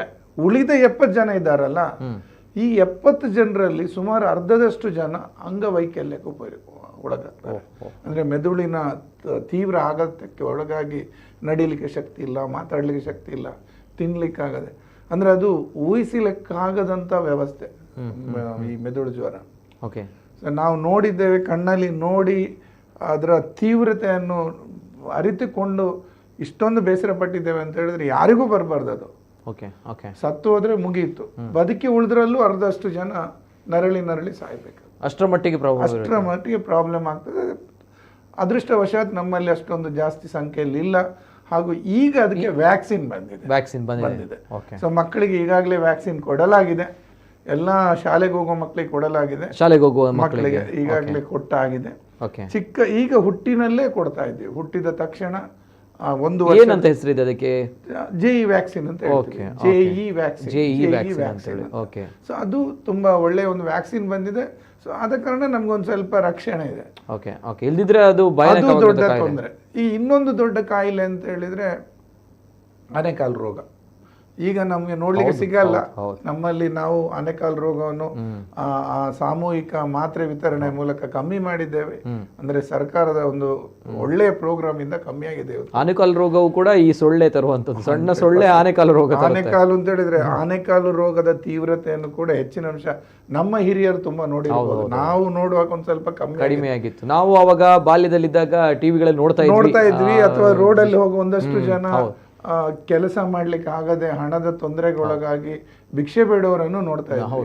ಅಷ್ಟೊಂದು ತೊಂದರೆ ಕೊಡ್ತಾ ಇದ್ವಿ. ಬಟ್ ಇವತ್ತು ಕಮ್ಮಿ ಆಗಿದೆ. ಸೊ ಎಲ್ಲದಕ್ಕೂ ನಾವು ಒಳ್ಳೇದು ಹೇಳ್ಬೇಕು. ಯಾಕಂತ ಹೇಳಿದ್ರೆ ಸೊಳ್ಳೆಯ ನಿಯಂತ್ರಣ ಏನಾಗಿದೆ, ಕೊಳಚೆ ನೀರಲ್ಲಿ ನಿಂತಲ್ಲಿ ಸ್ಪ್ರೇಯಿಂಗ್ ಎಲ್ಲ ಮಾಡ್ತಾ ಇದ್ರು. ತುಂಬಾ ಒಳ್ಳೆಯ ಕಾರ್ಯಕ್ರಮ ಆಗಿದೆ, ಕಮ್ಮಿ ಆಗಿದೆ. ಅದು ಇನ್ನೂ ಒಂದ್ ಸ್ವಲ್ಪ ರೋಗಗಳಿವೆ, ಮುಗಿಲಿಲ್ಲ ನಂದು. ಇನ್ನು ನೀವು ನೋಡಿದ್ರೆ ವೆಸ್ಟ್ ನೈಲ್ ಫೀವರ್ ಅಂತ ನೋಡಿ, ಕೇರಳದಲ್ಲಿ ಬರ್ತಾ ಇದೆ. ಈಗಾಗಲೇ ಸಾವೆಲ್ಲ ಸಂಭವಿಸಿದೆ. ಇದೊಂದು ರೀತಿಯ ಹೆಮೊರಾಜಿಕ್ ಫೀವರ್, ಇದರಲ್ಲೂ ಸಾವು ಬರ್ಬೋದು. ಸೊ ವೆಸ್ಟ್ ನೈಲ್ ಫೀವರ್ ಇದೆ, ಇದು ಸೊಳ್ಳೆಯಿಂದ ಹರಡ್ತದೆ. ಸೊ ಸೊಳ್ಳೆಯಿಂದ ಯೆಲ್ಲೋ ಫೀವರ್ ಅಂತ ಹೇಳುವ ಹಳದಿ ಜ್ವರ ಕೂಡ ಇದೆ, ಇದು ಕೂಡ ಸೊಳ್ಳೆಯಿಂದ ಹರಡ್ತದೆ. ನಮ್ಮಲ್ಲಿ ಒಂದಷ್ಟು ಕಮ್ಮಿ ಇದೆ. ಸೊ ನಮ್ಮಲ್ಲಿ ಸದ್ಯಕ್ಕೆ ನಾವು ಈಗ ತಲೆ ಬಿಸಿ ಮಾಡಬೇಕಾದ್ದು ಡೆಂಗು ದೊಡ್ಡ ಮಟ್ಟಿಗೆ, ಚಿಕನ್ ಗುನ್ಯ ಒಂದಷ್ಟು, ಮತ್ತೆ ಸೇರಿಕೊಂಡಂತ ಒಂದು ರೋಗ. ಈಗ ಜಿಕಾ ವೈರಸ್ ಕೂಡ ಇದೇ ರೀತಿ ಖಂಡಿತವಾಗಿ 100ಕ್ಕೆ 100 ಸೊಳ್ಳೆಯಿಂದಲೇ ಹರಡ್ತದೆ. ಸೊ ಈ ಎಲ್ಲಾ ರೋಗಗಳು ನಾವು ಸೊಳ್ಳೆಗಳ ಬಗ್ಗೆ ಯೋಚಿಸದೇ ಇದ್ರೆ ಖಂಡಿತ ಮನುಕೂಲಕ್ಕೆ ಖಂಡಿತ ತೊಂದರೆ ಆಗ್ತದೆ. ಯಾಕೆಂತ ಹೇಳಿದ್ರೆ ನೋಡಿ, ಇಷ್ಟೊಂದು ಸಂಖ್ಯೆಯಲ್ಲಿ ಸೊಳ್ಳೆಗಳು ಹಿಂದೆ ಇರ್ಲಿಲ್ಲ ಅಂತ ಹೇಳ್ತೀವಿ. ಖಂಡಿತ ಇಲ್ಲ. ಹಿಂದಿನ ಬದುಕಿನ ವ್ಯವಸ್ಥೆ ಹಾಗೆ ಇತ್ತು.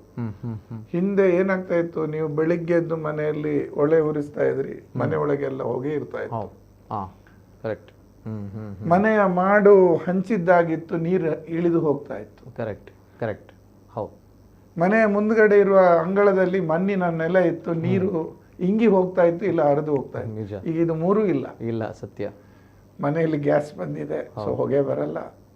ಮನೆಯ ಮೇಲ್ಗಡೆ ಮಾಡ್ ಹಾಕಿದ್ದೀರಿ, ನೀರು ಇಳಿದು ಮಾಡು ಟ್ಯಾರೇಸ್ ಹಾಕಿದ್ದೀರಿ, ನೀರು ನಿಲ್ತಾ ಉಂಟು ಮೇಲೆ. ಹೌದಪ್ಪ. ನಿಮ್ಮ ಸಿಮೆಂಟ್ ಎಷ್ಟಂದ್ರೂ ಎಲ್ಲಾದ್ರೂ ಒಂದ್ ಸ್ವಲ್ಪ ನೀರು ನಿಂತೆ ಕೂಡ ಇದೆಲ್ಲ ನಾವು ಮಾಡಿಕೊಂಡದ್ದು. ಇನ್ನೊಂದು ದೊಡ್ಡ ಶಾಪ ಅಂತ ಹೇಳಿದ್ರೆ, ಸೊ ನಾವು ಪ್ಲಾಸ್ಟಿಕ್ ಗಳನ್ನು ಸಾಕಷ್ಟು ಉಪಯೋಗ. ಈಗ ಪ್ಲಾಸ್ಟಿಕ್ ಒಂದು 40 ವರ್ಷ ಆಗಿರ್ಬೋದು, 40-50 ವರ್ಷ ಆಗಿರ್ಬೋದು, 30 ವರ್ಷದ ಮೊದಲು ಪ್ಲಾಸ್ಟಿಕ್ ಬಳಕೆ ಕಮ್ಮಿ ಇರುವಾಗ ಸೊಳ್ಳೆಗಳ ಸಂಖ್ಯೆ, ಯಾಕಂದ್ರೆ ಪ್ಲಾಸ್ಟಿಕ್ ಅದು ಮಣ್ಣಿನಲ್ಲಿ ನೀರು ನಿಲ್ತದೆ, ಅದರಲ್ಲಿ ಸ್ವಲ್ಪ ನೀರು ನಿಂತರೂ ಅದರಲ್ಲಿ ಸೊಳ್ಳೆ ಉತ್ಪತ್ತಿ. ಈ ಎಲ್ಲ ವ್ಯವಸ್ಥೆಯಿಂದಾಗಿ ಇವತ್ತು ತೊಂದರೆ ಮನುಷ್ಯ ಕುಲಕ್ಕೆ. ಕಳೆದ ಒಂದು 20-30 ವರ್ಷದಿಂದ ನಮ್ಮ ಬೇಸಿಕ್ ಕೂಡ ಚೆನ್ನಾಗಿಲ್ಲ. ನಾವು ಮನೆಯಲ್ಲಿ ಹಳೆ ಟೈರ್ ಸೌದೋಯ್ತು, ಹೊಸ ಟೈರ್ ಹಾಕಿದ್ದೀರಿ ಅಂಗಡಿಯಲ್ಲಿ, ಅವ್ರಿಗೆ ಪ್ರಯೋಜನ ಇಲ್ಲ, ಆದ್ರೂ ಯಾಕೆ ಅಂತ ಹಿಡ್ಕೊಂಡು ಬರ್ತಾರೆ. ಮತ್ತೆ ಆ ಟೈರ್ ಅಲ್ಲಿ ನೀರ್ ನಿಲ್ತದೆ, ಹೊಸ ರೋಗ. ಸೊ ಮನುಷ್ಯ ಇತ್ತೀಚೆಗೆ ಏನು ಅರ್ಬನೈಸೇಷನ್, ಮಾಡರ್ನೈಸ್ ಒಂದು ಶಾಪ ಡೆಂಗು ರೋಗ ಅಂತ ಹೇಳ್ಬೋದು. ಇಲ್ಲಿ ಬರೋದ ಪ್ರಶ್ನೆ, ಇಷ್ಟು ರೋಗಗಳನ್ನ ಹೇಳಿದ್ರಿ, ಭಯಾನಕ ರೋಗಗಳಿವೆ, ಆದ್ರೆ ಇಲ್ಲಿ ಬರೋದು ಪ್ರಶ್ನೆ, ಇಷ್ಟೇ ಗಾತ್ರದ ಸೊಳ್ಳೆಗೆ ಇಷ್ಟು ಭಯಾನಕ ರೋಗ ತರುವಂತಹ ಶಕ್ತಿ ಅಥವಾ ತಾಕತ್ ಹೇಗ್ ಬರುತ್ತೆ ಸರ್?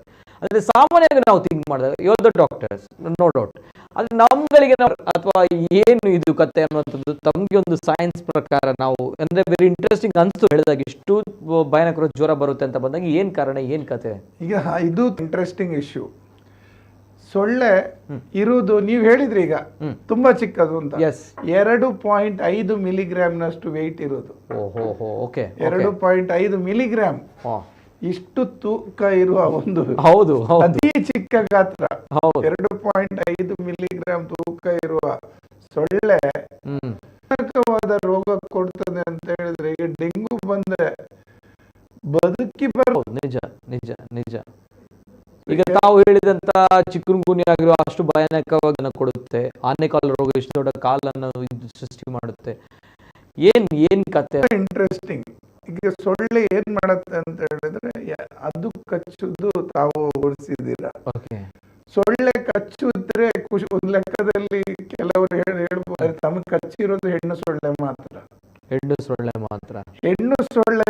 ಮನುಷ್ಯನಿಗೆ ಅಂತಲ್ಲ, ಯಾವ ಪ್ರಾಣಿಗೂ ಕಚ್ಚುತ್ತದೆ. ಅದಕ್ಕೆ ಒಟ್ಟಾರೆ ಅದು ಪ್ರಾಣಿದ್ದಾದ್ರೂ ಆಗತ್ತೆ, ನಾಯಿದ್ದಾದ್ರೂ ಆಗತ್ತೆ, ಯಾವ್ದು ಆಗತ್ತೆ. ರಕ್ತ ಸಿಕ್ಕಿದ್ರೆ ಅದು ರಕ್ತವನ್ನು ಹೀರ್ತದೆ ಮಾತ್ರ.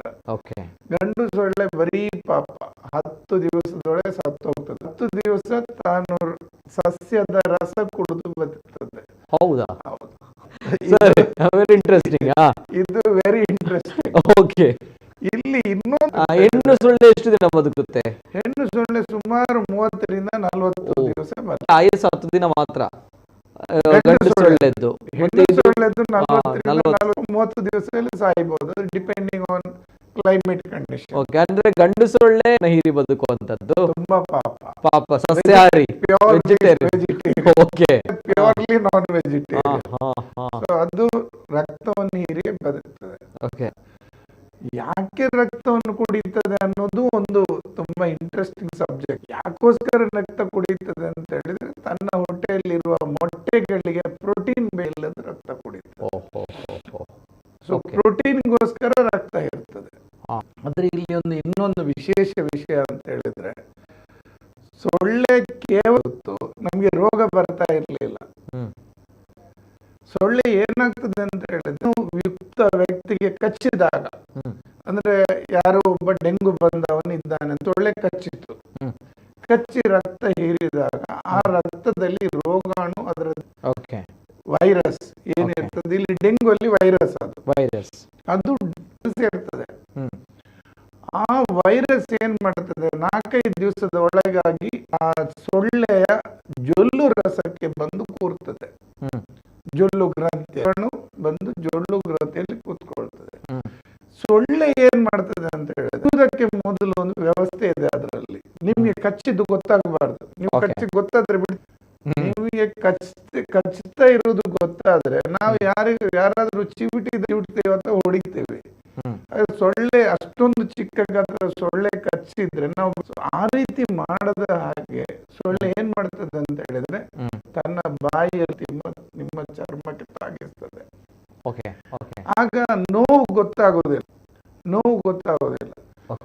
ಸೊ ನೋವು ಶಮನಕ ಏಮ್ಸ್ ಅನ್ನು ಸೊಳ್ಳೆ ಜೊಲ್ಲು ರಸದ ಮೇಲೆ ಮೂಲಕ ತಾಗಿಸ್ತದೋ ವಿಷಯದಿಂದಾಗಿ ನಿಮಗೆ ರೋಗ ಬರ್ತದೆ. ಅಂದ್ರೆ ಜೊಲ್ಲು ರಸದ ಮೂಲಕ ಇಲ್ಲಿದ್ದ ರೋಗಾಣು ಜೊಲ್ಲು ಗ್ರಂಥಿಗೆ ಬಂದು ಜೊಲ್ಲು ರಸದ ಮೂಲಕ ನಮ್ಮ ರಕ್ತ ಒಬ್ಬ ವ್ಯಕ್ತಿಯಿಂದ ಇನ್ನೊಂದು ವ್ಯಕ್ತಿಗೆ ರೋಗ ಹರಡ್ತದೆ.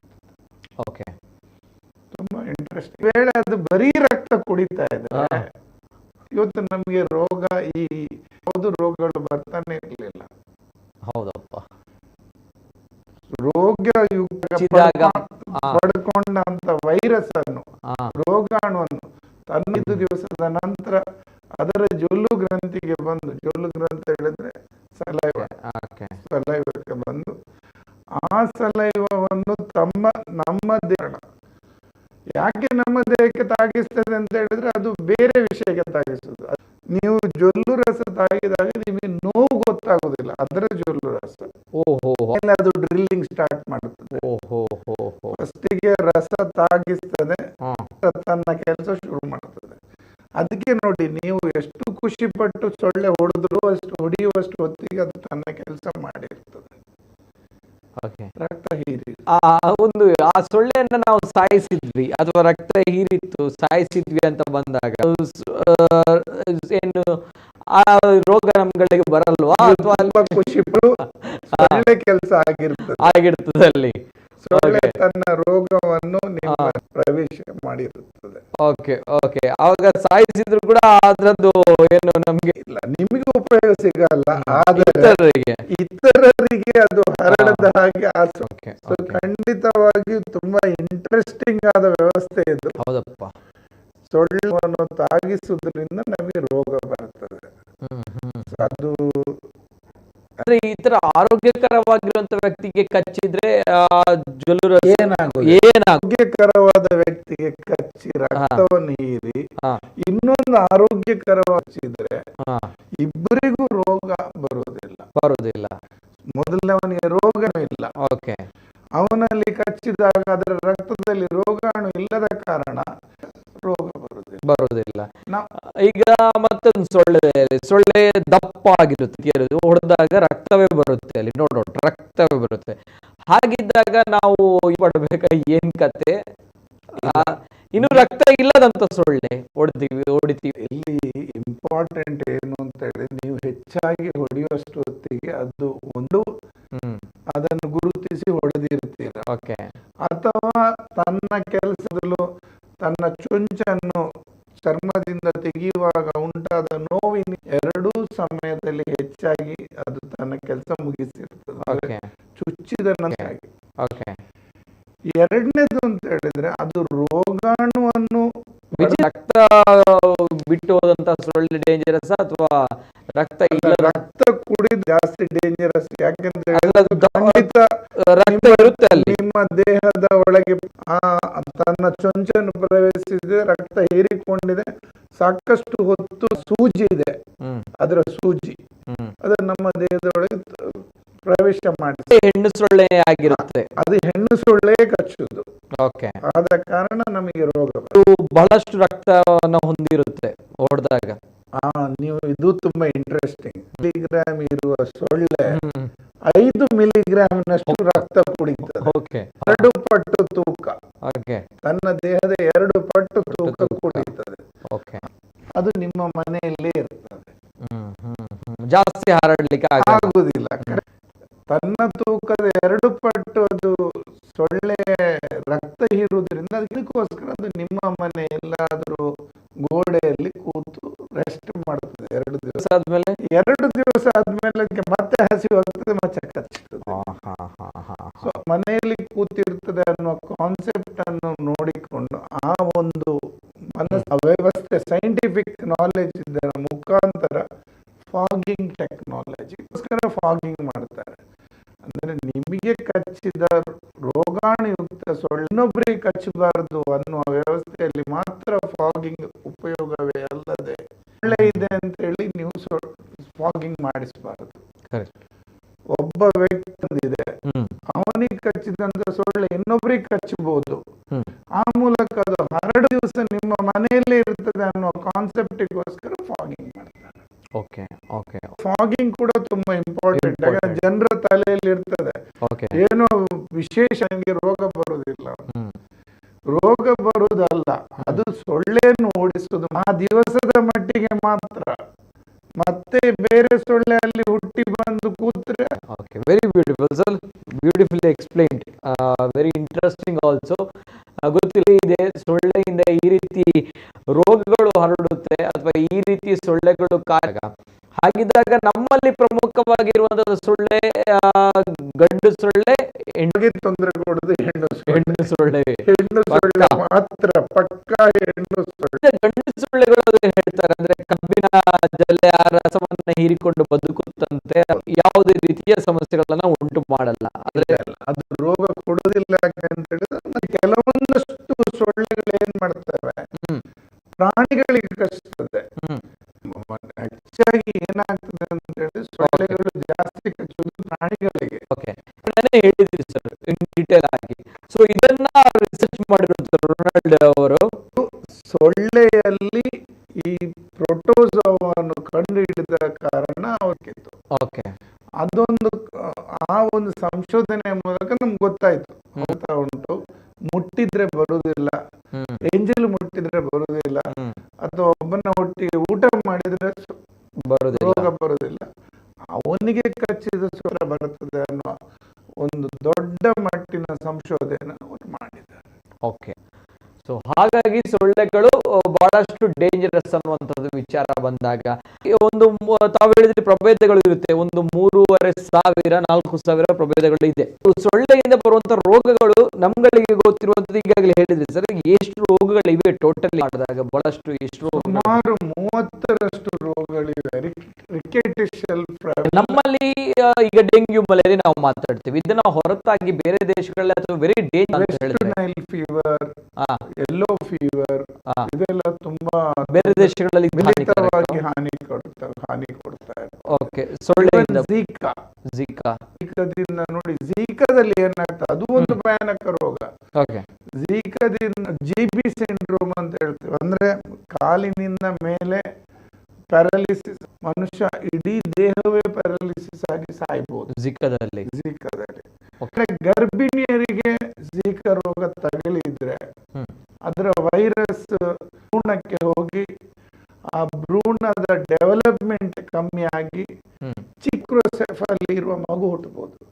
ನೀವು ಯೋಚಿಸಿ, ನಾವು ಎಲ್ಲ ಸರಿ ನಮ್ಗೆ ಓದ್ಲಿಕ್ಕೆ ಬರಲಿಕ್ಕೆ ಕಷ್ಟ ಆಗ್ತದೆ. ಅದರಲ್ಲಿ ತಲೆಯ ಗಾತ್ರ ಮೆದುಳಿ ಮೈಕ್ರೋಸೆಫಲಿ ಹೊಂದಿದ್ರೆ ಆ ಮಗುವಿಗೆ ಎಷ್ಟು ಹೊಂದಿಕೊಂಡು ಬದುಕಲಿಕ್ಕೆ ಕಷ್ಟ ಆಗ್ಬೋದು, ಆ ಮಗುವಿಗೆ ಎಷ್ಟು ಕಷ್ಟ ಆಗ್ಬೋದು ಬದುಕಲಿಕ್ಕೆ. ಮಕ್ಕಳು ಹುಡ್ತಾರೆ ಮೈಕ್ರೋಸೆಫಾಲಿ. ಆದ ಕಾರಣ ಗರ್ಭಿಣಿಯರಿಗೆ ಇರಬೇಕು ಅಂತ ಹೇಳೋದು ಅತಿ ಬರಲೇಬಾರದು ಗರ್ಭಿಣಿಯರಿಗೆ. ಸೊ ಹಾಗಿದ್ದಾಗ ಈ ಸೊಳ್ಳೆಗಳಿಂದ ಬರುವಂತ ಬಹಳಷ್ಟು ರೋಗಗಳ ನಡುವೆ ಕಂಟ್ರೋಲ್ ಮಾಡಬೇಕು ಅನ್ನುವಂತ ಪ್ರಶ್ನೆಗಳು ಬಂದಾಗ ಅದು ತುಂಬಾ ಇಂಪಾರ್ಟೆಂಟ್ ಕ್ವಶನ್. ಅದಾಗಿ ನೋಡ್ಬೇಕು, ಸೊಳ್ಳೆ ಈಗ ನಾವು ಈಗಾಗಲೇ ಹೇಳಿದಾಗೆ ನಿಂತ ನೀರಲ್ಲಿ ಮಾತ್ರ, ಹರಿದು ಹೋಗುವ ನದಿಯಲ್ಲಿ ಸೊಳ್ಳೆ ಮೊಟ್ಟೆ ಇಡಲ್ಲ. ಸೊ ನೀರು ನಿಂತ್ರೆ ಮಾಡ್ತದೆ. ನಿಮ್ಮ ಮನೆ ನೀವು ಬಿಸಾಡಿದಂತ ಟೈರ್ ಇರ್ಬೋದು, ನೀವು ಬಿಸಾಡಿದಂತ ಒಡೆದ ಮಡಕೆಗಳಿರ್ಬೋದು, ಒಡೆದ ಗಾಜುಗಳಿರ್ಬೋದು, ತಂಪು ಬಾಟಲಿಗಳಿರ್ಬೋದು, ಅಥವಾ ಕುಡಿದು ಉಪಯೋಗಿಸಿದಂತ ತಂಪು ಪಾನೀಯದ ಬಾಟಲಿ, ಸಿಯಾಳದ ಖಾಲಿ ಚಿಪ್ಪುಗಳಿರ್ಬೋದು, ಮನೆಯ ಮೇಲ್ಗಡೆ ಟಾರಿಸ್ ಆಗಿರ್ಬೋದು. ನೀರ್ ನಿಲ್ಲದಾಗೆ ಮಾಡ್ಲಿಕ್ಕೆ ಅಲ್ಲೊಂದು ಪೈಪ್ ಎಲ್ಲ ಇರ್ತದೆ. ಪೈಪ್ ಓಪನ್ ಮಾಡಿ ಗುಡಿ ನಾವು ಮಾಡಲ್ಲ, ಟೈಮ್ ಇರಲ್ಲ, ನಮ್ಮಲ್ಲಿ ಟೈಮ್ ಇಲ್ಲ. ಮನೆ ಮೇಲೊಂದು ಸಿಗ ಮುಚ್ಚಳ ಇದೆ, ನಾವು ಮುಚ್ಚಲ್ಲ. ನಮಗೆ ತೊಂದರೆ ಇಲ್ಲ. ಯಾಕೆ ಇಲ್ಲೋ ನಿಮ್ಮಲ್ಲಿ ಹುಟ್ಟಿದ ಸೊಳ್ಳೆ ನಿಮ್ಗೆ ಕಚ್ಚಬೇಕು ಅಂತ ಏನಿಲ್ಲ. ಅದು ಹಾರ ಹುಡ್ಕೊಂಡು ದೂರ ಹೋಗ್ಬೋದು, 500 ಮೀಟರ್ ದೂರ ಹೋಗ್ಬೋದು. ಅದೇ ರೀತಿ ಎಲ್ಲೋ ಕಚ್ಚಬಹುದು. ನಿಮ್ಮಲ್ಲಿ ಹುಟ್ಟಿದ ಸೊಳ್ಳೆ ದೂರನೂ ಹೋಗ್ಬೋದು, ದೂರದಲ್ಲಿ ಹುಟ್ಟಿದ ಸೊಳ್ಳೆ ನಿಮ್ಗೂ ಸೊ ಇದನ್ನೆಲ್ಲ ಜಾಗ್ರತೆ ಮಾಡಬಹುದು. ಮತ್ತೆ ನಾವು ಉಪಯೋಗವನ್ನು ಒಂದಷ್ಟು ಕಮ್ಮಿ ಮಾಡಿದ್ರೆ ಖಂಡಿತವಾಗಿಯೂ ಸೊಳ್ಳೆಯಿಂದ ಹರಟೋ ಕಮ್ಮಿ ಆಗ್ಬೋದು.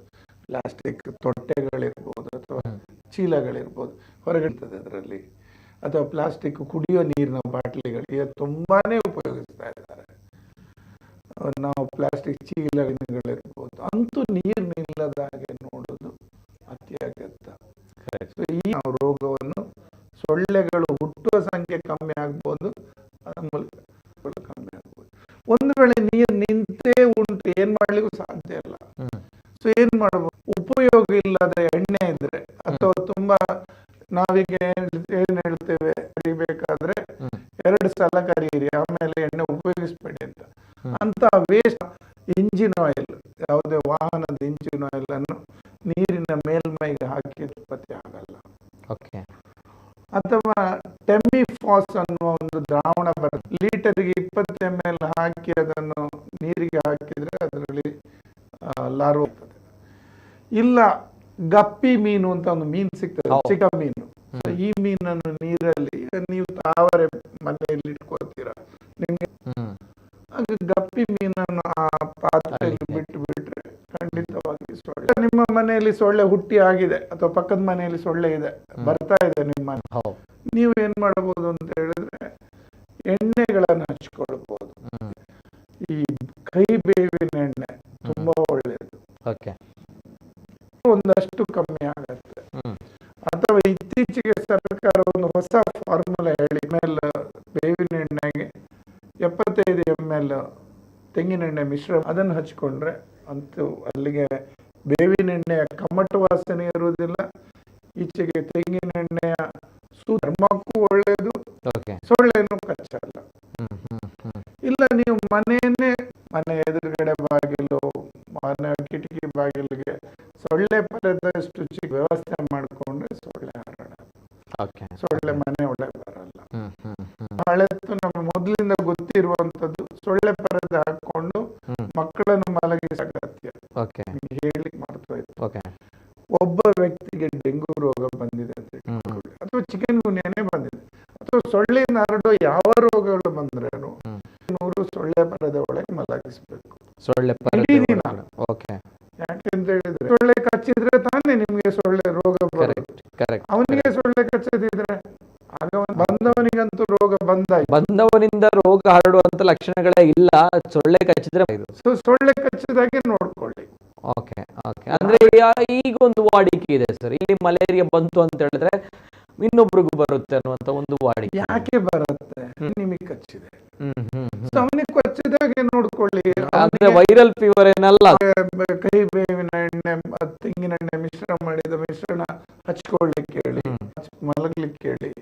ಇದು ಎರಡೂ ಅಲ್ಲ, ನನಗೆ ಇನ್ನೂ ಸ್ವಲ್ಪ ಮಾಡರ್ನ್ ಬೇಕು ಅಂತ ಹೇಳಿದ್ರೆ ಇಂಥ ಸೊಳ್ಳೆಯನ್ನು ಓಡಿಸುವಂತ ಕ್ರೀಮ್ಗಳು ಇವತ್ತು ಮಾರ್ಕೆಟ್ ಅಲ್ಲಿ ಸಿಗ್ತದೆ, ಅದನ್ನ ಹಚ್ಕೊಳ್ಳಿ. ಗುಡ್ ನೈಟ್ ಲಿಕ್ವಿಡ್ ಅಥವಾ ಬೇರೆ ಕಂಪನಿಗಳ ಲಿಕ್ವಿಡ್ ಮಾಸಿಕ್ಯೂಟ್ ಏನೆಲ್ಲ ಅಥವಾ ಈ ಕಾಯಿಲ್ಗಳಿದೆ ಅಲ್ವಾ, ಅದರದ್ದು ಪರಿಣಾಮ ಏನು, ಹೇಗೆ? ಅಂದ್ರೆ ಕಾಯಿಲ್ಗಳು ಒಳ್ಳೆದಂತೆ ಬಹಳಷ್ಟು ಹಾನಿ ತುಂಬಾ ಸಿಂಪಲ್. ಮಾತ್ರೆಗಳು ಒಳ್ಳೆದ ಕೆಟ್ಟ, ಮಾತ್ರೆಗಳಿಂದಲೂ ಒಂದಷ್ಟು ಸೈಡ್ ಎಫೆಕ್ಟ್ ಇದೆ. ಅದೇ ರೀತಿ ಲಿಕ್ವಿಡ್ಗಳು ಅಥವಾ ಎಲ್ಲಾ ಕಾಯಿಲ್ಗಳಿಂದ ಒಂದಷ್ಟು ತೊಂದರೆ ಇರ್ತದೆ. ಎಲೆಯನ್ನು ಕೊಲ್ಲುವಂತ ಶಕ್ತಿ ಇದ್ರೆ ಆದ್ರೆ ನಮಗೆ ಒಂಚೂರು ತೊಂದರೆ ಕೊಟ್ಟರೆ ಖಂಡಿತ ಕೊಡುತ್ತದೆ. ಒಬ್ಬ ಡೆಂಗು ರೋಗ ಇದೆ, ನಿಮ್ಮ ಮನೆಯ ಪಕ್ಕದಲ್ಲಿ ಡೆಂಗು ರೋಗಿ ಇದ್ದಾನೆ, ಹರಡ್ತಾ ಇದೆ ಸೊಳ್ಳೆಯಿಂದ, ಆಗ ಖಂಡಿತವಾಗಿ ನೀವು ಆ ರೋಗಕ್ಕಿಕ್ಕದು. ರೋಗ ಬಂದು ಆಗುವ ಹಾನಿಗಿಂತ ಆಗುವ ತೊಂದರೆ ತುಂಬಾ ಚಿಕ್ಕ, ತುಂಬಾ ಸಣ್ಣ. ಹೌದಪ್ಪ, ಆ ತೊಂದರೆ ಆದ್ರೆ ರೋಗದ ತೊಂದರೆ ಏನಲ್ಲ. ಸೊ ಆದ ಕಾರಣ ಕಾಯಿಲ್ ಬಳಸಿ ಇದು ಪ್ರಿವೆನ್ಷನ್. Yes sir, okay. ಜೊತೆಗೆ ಈ ರೀತಿ ಬಂದಾಗ ಅಥವಾ ಈ ಸೊಳ್ಳೆಯಿಂದ ಹರಡುವಂತಹ ರೋಗಗಳಿವೆ, ಜೊತೆಗೆ ನಮ್ಮ ಕರಾವಳಿ ಭಾಗದಲ್ಲಿ, ಜೊತೆಗೆ ನಮ್ಮ ರಾಜ್ಯದಲ್ಲೂ ಮಲೇರಿಯಾ ರೋಗಗಳು ಬಹಳಷ್ಟು ಇರುವಂಥದ್ದು. ಸೊ ಹಾಗಿದ್ದಾಗ ಈಗ ಅಟ್ ಪ್ರೆಸೆಂಟ್ ಹೇಗಿದೆ ಸರ್ ನಮ್ಮ ಕರಾವಳಿ ಭಾಗದಲ್ಲಿ ಡೆಂಗ್ಯೂ ಮಲೇರಿಯಾ ರೋಗಗಳು ಹತೋಟಿಯಲ್ಲಿ ಇದೆಯಾ, ಹೇಗೆ? 100ಕ್ಕೆ 100 ಇದೆ ಅಂತ ಹೇಳಲಿಕ್ಕೆ ಬರಲ್ಲ. ಓಕೆ. ಯಾಕಂದ್ರೆ ನಮ್ಮಲ್ಲಿ ಸೊಳ್ಳೆ ಖಂಡಿತ ಇದೆ. ಓಕೆ. ಒಬ್ಬ ರೋಗಿ ಬಂದ್ರೆ ಸಾಕು, ಉಳಿದವರಿಗೆ ಹರಡ್ತದೆ. ಈಗಾಗಲೇ ಸುಮಾರು ಸಾಕಷ್ಟು ಡೆಂಗು ರೋಗ ಇದೆ ನಮ್ಮಲ್ಲಿ. ಡೆಂಗು ರೋಗ ಖಂಡಿತ ಜಾಸ್ತಿ ಇದೆ. ಅದೇ ರೀತಿ ಮಲೇರಿಯಾ ಕೂಡ ಒಂದಷ್ಟು ಇದೆ. ಝೀಕಾ ಸದ್ಯಕ್ಕೆ ಇಲ್ಲ, ಆದ್ರೆ ಶಿವಮೊಗ್ಗದಲ್ಲಿ ಈಗಾಗಲೇ ಝೀಕಾ ಇದೆ ಅನ್ನುವ ಒಂದು ಮಾಹಿತಿ ಇದೆ. ಸೊ ಅಲ್ಲಿಂದ ಯಾರಾದ್ರೂ ರೋಗಿ ಬಂದ್ರೆ, ರೋಗ ಹಿಡ್ಕೊಂಡು ಅವನಿಗೆ ಸೊಳ್ಳೆ ಕಚ್ಚಿದ್ರೆ ನಮ್ಗೆ ಬರ್ಬೋದು. ಎಲ್ಲಾ ಮಟ್ಟಿಗೆ ಒಂದೇ ದಾರಿ ನಮ್ಮಲ್ಲಿ, ಸೊಳ್ಳೆ ಸಂಖ್ಯೆ ಕಮ್ಮಿ ಮಾಡೋದು, ಸೊಳ್ಳೆಯ ಸಾಂದ್ರತೆಯನ್ನು ಕಮ್ಮಿ ಮಾಡೋದು. ಆ ನಿಟ್ಟಿನಲ್ಲಿ ಎಲ್ಲರೂ ಪ್ರತಿಜ್ಞೆ ಮಾಡಬೇಕು. ನನ್ನ ಮನೆಯಲ್ಲಿ ನಾನು ಸೊಳ್ಳೆ ಹುಟ್ಟಲಿಕ್ಕೆ ಬಿಡುವುದಿಲ್ಲ, ನನ್ನ ಮನೆಯಲ್ಲಿ ನನ್ನ ಪರಿಸರದಲ್ಲಿ ಸೊಳ್ಳೆ ಹುಟ್ಟದಾಗಿ ನೋಡ್ಕೋತೇನೆ. ಇಂಥ ಒಂದು ವ್ಯವಸ್ಥೆ ಪ್ರತಿಯೊಬ್ಬನು ಇವತ್ತು ಮಾಡಿದ್ರೆ ನಾವು ನಮ್ಮ ದಕ್ಷಿಣ ಕನ್ನಡ ಜಿಲ್ಲೆಯನ್ನು ಸೊಳ್ಳೆ ಮುಕ್ತವಾಗಿ ಖಂಡಿತ ಮಾಡಬಹುದು. ಓಕೆ, ಎಸ್, ಇದು ವರ್ಲ್ಡ್ ಮಾಸ್ಕಿಟೋ ಡೇ, ಇವತ್ತಿನ ದಿನ ವಿಶ್ವ ಸೊಳ್ಳೆಗಳ ದಿನಾಚರಣೆ. ಹಾಗಿದ್ದಾಗ ಬಹಳಷ್ಟು ಜನರು ಹೇಳ್ತಾ ಇದ್ರೆ ಏನಪ್ಪಾ ವಿಶ್ವ ಸೊಳ್ಳೆ ದಿನಗಳ ದಿನಾಚರಣೆ ಹಾಗಾದ್ರೆ ನಾವು ಸೊಳ್ಳೆಗಳನ್ನ ಉಳಿಸ್ಬೇಕಾ, ಬೆಳೆಸ್ಬೇಕಾ, ಮತ್ತಷ್ಟು ಸೊಳ್ಳೆಗಳು ಹರಡಿಸ್ಬೇಕಾ ಅನ್ನುವಂಥ ರೋಗಗಳು ಎಷ್ಟು ಮಾರಣಾಂತಿಕವಾಗಿ ಸೊಳ್ಳೆಗಳು ಮನುಷ್ಯನ ಜೀವನಕ್ಕೆ ಹಾನಿಯನ್ನ ಜಾಗೃತಿಯನ್ನ ಮೂಡಿಸಬೇಕು, ಅರಿವನ್ನ ಮೂಡಿಸಬೇಕು ಅನ್ನುವಂಥ ನಿಟ್ಟಿನಲ್ಲಿ ಈ ಒಂದು ದಿನ ವರ್ಲ್ಡ್ ಆಗಿ ನಾವುಗಳು ಆಚರಣೆಯನ್ನ ಮಾಡ್ತೀವಿ. ಸೊ ಹಾಗಿದ್ದಾಗ ಜಾಗೃತಿಯನ್ನು ಮೂಡಿಸುವ ಇಂಟ್ರೆಸ್ಟಿಂಗ್ ಸೆಷನ್ ಬಹುಶಃ ನನಗೆ. ಯಾಕಂದ್ರೆ ಸೊಳ್ಳೆ ಇಷ್ಟು ಸಣ್ಣ ಗಾತ್ರದಿರುವಂತದ್ದು, ನಂತರ ಈ ರೀತಿಯ ಅವಾಂತರಗಳನ್ನ ಸೃಷ್ಟಿ ಮಾಡುತ್ತೆ, ಜೊತೆಗೆ ಇಷ್ಟು ಭಯಾನಕವಾಗಿರೋ ರೋಗಗಳವರೆಗೂ ಕೂಡ ಅದರ ಒಂದು ರೋಗವನ್ನ ಹರಡುತ್ತೆ ಅಂತ ಬಂದಾಗ ನಿಜವೂ ಕೂಡ ಭಯಾನಕವಾಗಿ ರೋಗವನ್ನ ತಂದು ಕೊಡುವಂತಹ ಒಂದು ಸೊಳ್ಳೆ ಆಗಿರುತ್ತೆ, ಗಂಡು ಸೊಳ್ಳೆ ಬಹುಶಃ ವಿಚಾರದಲ್ಲಿ. ಅಂಡ್ ಇದು ನಾವು ಹೇಳುವಂತದ್ದಲ್ಲ, ವಿಜ್ಞಾನಿಗಳ ಅವರ ಸೊ ಹಾಗಿದ್ದಾಗ ಸೊಳ್ಳೆಯಿಂದಾಗಿ ಇಷ್ಟು ಭಯಾನಕ ರೋಗಗಳು ಹರಡುತ್ತೆ ಅಂತ ಬಂದಾಗ ಸೊಳ್ಳೆ ವಹಿಸಲೇಬಾರದು. ಸೊ ಆ ನಿಟ್ಟಿನಲ್ಲಿ ಈ ಒಂದು ವರ್ಲ್ಡ್ ಮಾಸ್ಕಿಟೋ ಡೇ ಮಾಡ್ತಾ ಇರುವಂತದ್ದು. ಹಾಗಿದ್ದಾಗ ಇವತ್ತಿನ ದಿನ ವಿಶ್ವ ಸೊಳ್ಳೆಗಳ ದಿನಾಚರಣೆ. ಹಾಗಿದ್ದಾಗ ತಮ್ಮ ಮನೆಯಲ್ಲಿ ನೋಡಿ, ಅದು ಗಲೀಜು ನೀರು ಮಾತ್ರ ಅಲ್ಲ, ಕ್ಲೀನ್ ವಾಟರ್ ನಿಲ್ಕೊಳ್ಬಹುದು, ಕೈಲಿರುತ್ತೆ ಕ್ಲೀನ್ ವಾಟರ್. ಈ ರೀತಿಯ ಕ್ಲೀನ್ ಗ್ಲಾಸ್ ಅಲ್ಲೂ ಕೂಡ ಇದನ್ನ ಒಂದಿಷ್ಟು ದಿನ ಸರಿ ಇಟ್ಟರೆ ಅಲ್ವಾ 7 ದಿನ ಈ ರೀತಿಯ ಕ್ಲೀನ್ ವಾಟರ್ ಕಾಣ್ತಾ ಇದೆ ಅಲ್ಲ. ಎಸ್, ಈ ರೀತಿಯ ಕ್ಲೀನ್ ವಾಟರ್ ಅಲ್ಲೂ ಕೂಡ 7 ದಿನ ತಾವುಗಳು ಇದೇ ರೀತಿ ಇಟ್ರೆ, ಅಂದ್ರೆ ಶೇಕ್ ಆಗಲ್ಲ ನೀರು. ಇಲ್ಲಿ ಶೇಕ್ ಆಗ್ತಾ ಇದೆ ಅಲ್ವಾ? ಹೌದು, ಶೇಕ್ ಆಗಬಾರ್ದು. ಶೇಕ್ ಆಗದೆ ಇದೇ ರೀತಿ ಇಟ್ರೆ ತಮ್ಮ ಮನೆಯಲ್ಲಿ ಶೇಕ್ ಆಗದೆ, ಆವಾಗ 7 ದಿನಗಳಲ್ಲಿ ಇಲ್ಲಿ ಸೊಳ್ಳೆ ಉತ್ಪತ್ತಿ ಆಗುತ್ತೆ. ಸೊಳ್ಳೆ ಬಂದು ಮೊಟ್ಟೆ ಇಟ್ರೆ ಆ ಮೊಟ್ಟೆಯಿಂದ ಲಾರ್ವಾದಿಂದ ಪ್ಯೂಪ ಆಗಿ ಸೊಳ್ಳೆ ಆಗಿ ಖಂಡಿತ ಹರಡುತ್ತದೆ ಅಲ್ವಾ? ಒಂದು ಸೊಳ್ಳೆ 120ರಷ್ಟು ಮೊಟ್ಟೆ ಇಡುತ್ತೆ. 120ರಷ್ಟು ಮೊಟ್ಟೆ ಇಡುತ್ತೆ. ಸೊ ನೀವೆಲ್ಲಿ ನೀರು ಈಗ ನಾನು ಕುಡಿತೀನಿ ಅಥವಾ ಶೇಕ್ ಆಗ್ತಾ ಇದೆ, ಶೇಕ್ ಆದಾಗ ಅಲ್ಲಿ ಮೊಟ್ಟೆ ನಿಲ್ಲಲ್ಲ, ಅಂದ್ರೆ ಅದಕ್ಕೆ ಹೆದರಿಕೆ ಆಗ್ತದೆ, ಎಲ್ಲ ತನ್ನ ಮೊಟ್ಟೆ ಹರಿದು ಹೋಗ್ಬೋದು ಅಂತೇಳಿ. ಓಕೆ, ಆ ರೀತಿ. ಸೊ ಹಾಗೆ ನಿಮ್ದು ಅದು ಕ್ಲೀನ್ ಆಗಿರ್ಬೋದು, ಬಹಳಷ್ಟು ಏನು ಅಕ್ವಾಗಾರ್ಡ್ ಇಂದ ತೆಗೆದಿರುವಂತದ್ದು ಪ್ಯೂರಿಫೈಡ್ ನೀರಾದ್ರೂ ಕೂಡ ಅದರಲ್ಲೂ ಕೂಡ ಬಿಸ್ಲರಿ ವಾಟರ್ ಅದು ಬರುತ್ತೆ. ಬಿಸ್ಲರಿ ವಾಟರ್ ಆದ್ರೂ ಕೂಡ ಇಲ್ಲ ಒಳ್ಳೆ ಮಿನರಲ್ ವಾಟರ್ ಇದೆ ಅಪ್ಪ, ಇದರಲ್ಲಿ ಸೊಳ್ಳೆಗಳು ಉತ್ಪತ್ತಿ ಆಗಲ್ಲ ಅಂತ ಹೇಳಿದ್ರೆ ಇಲ್ಲ, ಅದರಲ್ಲೂ ಕೂಡ ಸೊಳ್ಳೆಗಳು ಉತ್ಪತ್ತಿ ಸ್ಟಿಲ್ ಆಗಿ ನಿಂತಾಗ ಮಾತ್ರ. ಸೊ ಹಾಗಿದ್ದಾಗ ಈ ಒಂದು ಜಾಗ್ರತೆಯನ್ನು ವಹಿಸಿ ಅಂತ ಹೇಳ್ತಾ, and once again thank you sir. ಇವತ್ತು ನಮ್ಮಲ್ಲಿ ವೆರಿ ಇನ್ಫಾರ್ಮೇಟಿವ್ ಆಗಿರುವಂತಹ ಸೆಷನ್ ಅನ್ನ ನಡೆಸ್ಕೊಟ್ರಿ ನಮ್ಮ ಡಾಕ್ಟರ್ ನವೀನ್ ಕುಲಾಲ್ ಅವರು, ಜಿಲ್ಲಾ ಮಲೇರಿಯಾ ನಿಯಂತ್ರಣಾಧಿಕಾರಿ. Thank you so much sir. ವೀಕ್ಷಕರು, ಇದು ಇವತ್ತಿನ ವಿಶೇಷ. ನಿರಂತರ ಸುದ್ದಿ ಹಾಗೂ ಮನೋರಂಜನೆಗಾಗಿ ನೋಡ್ತಾ ಇರಿ ನಮ್ಮ ನ್ಯೂಸ್ 24/7.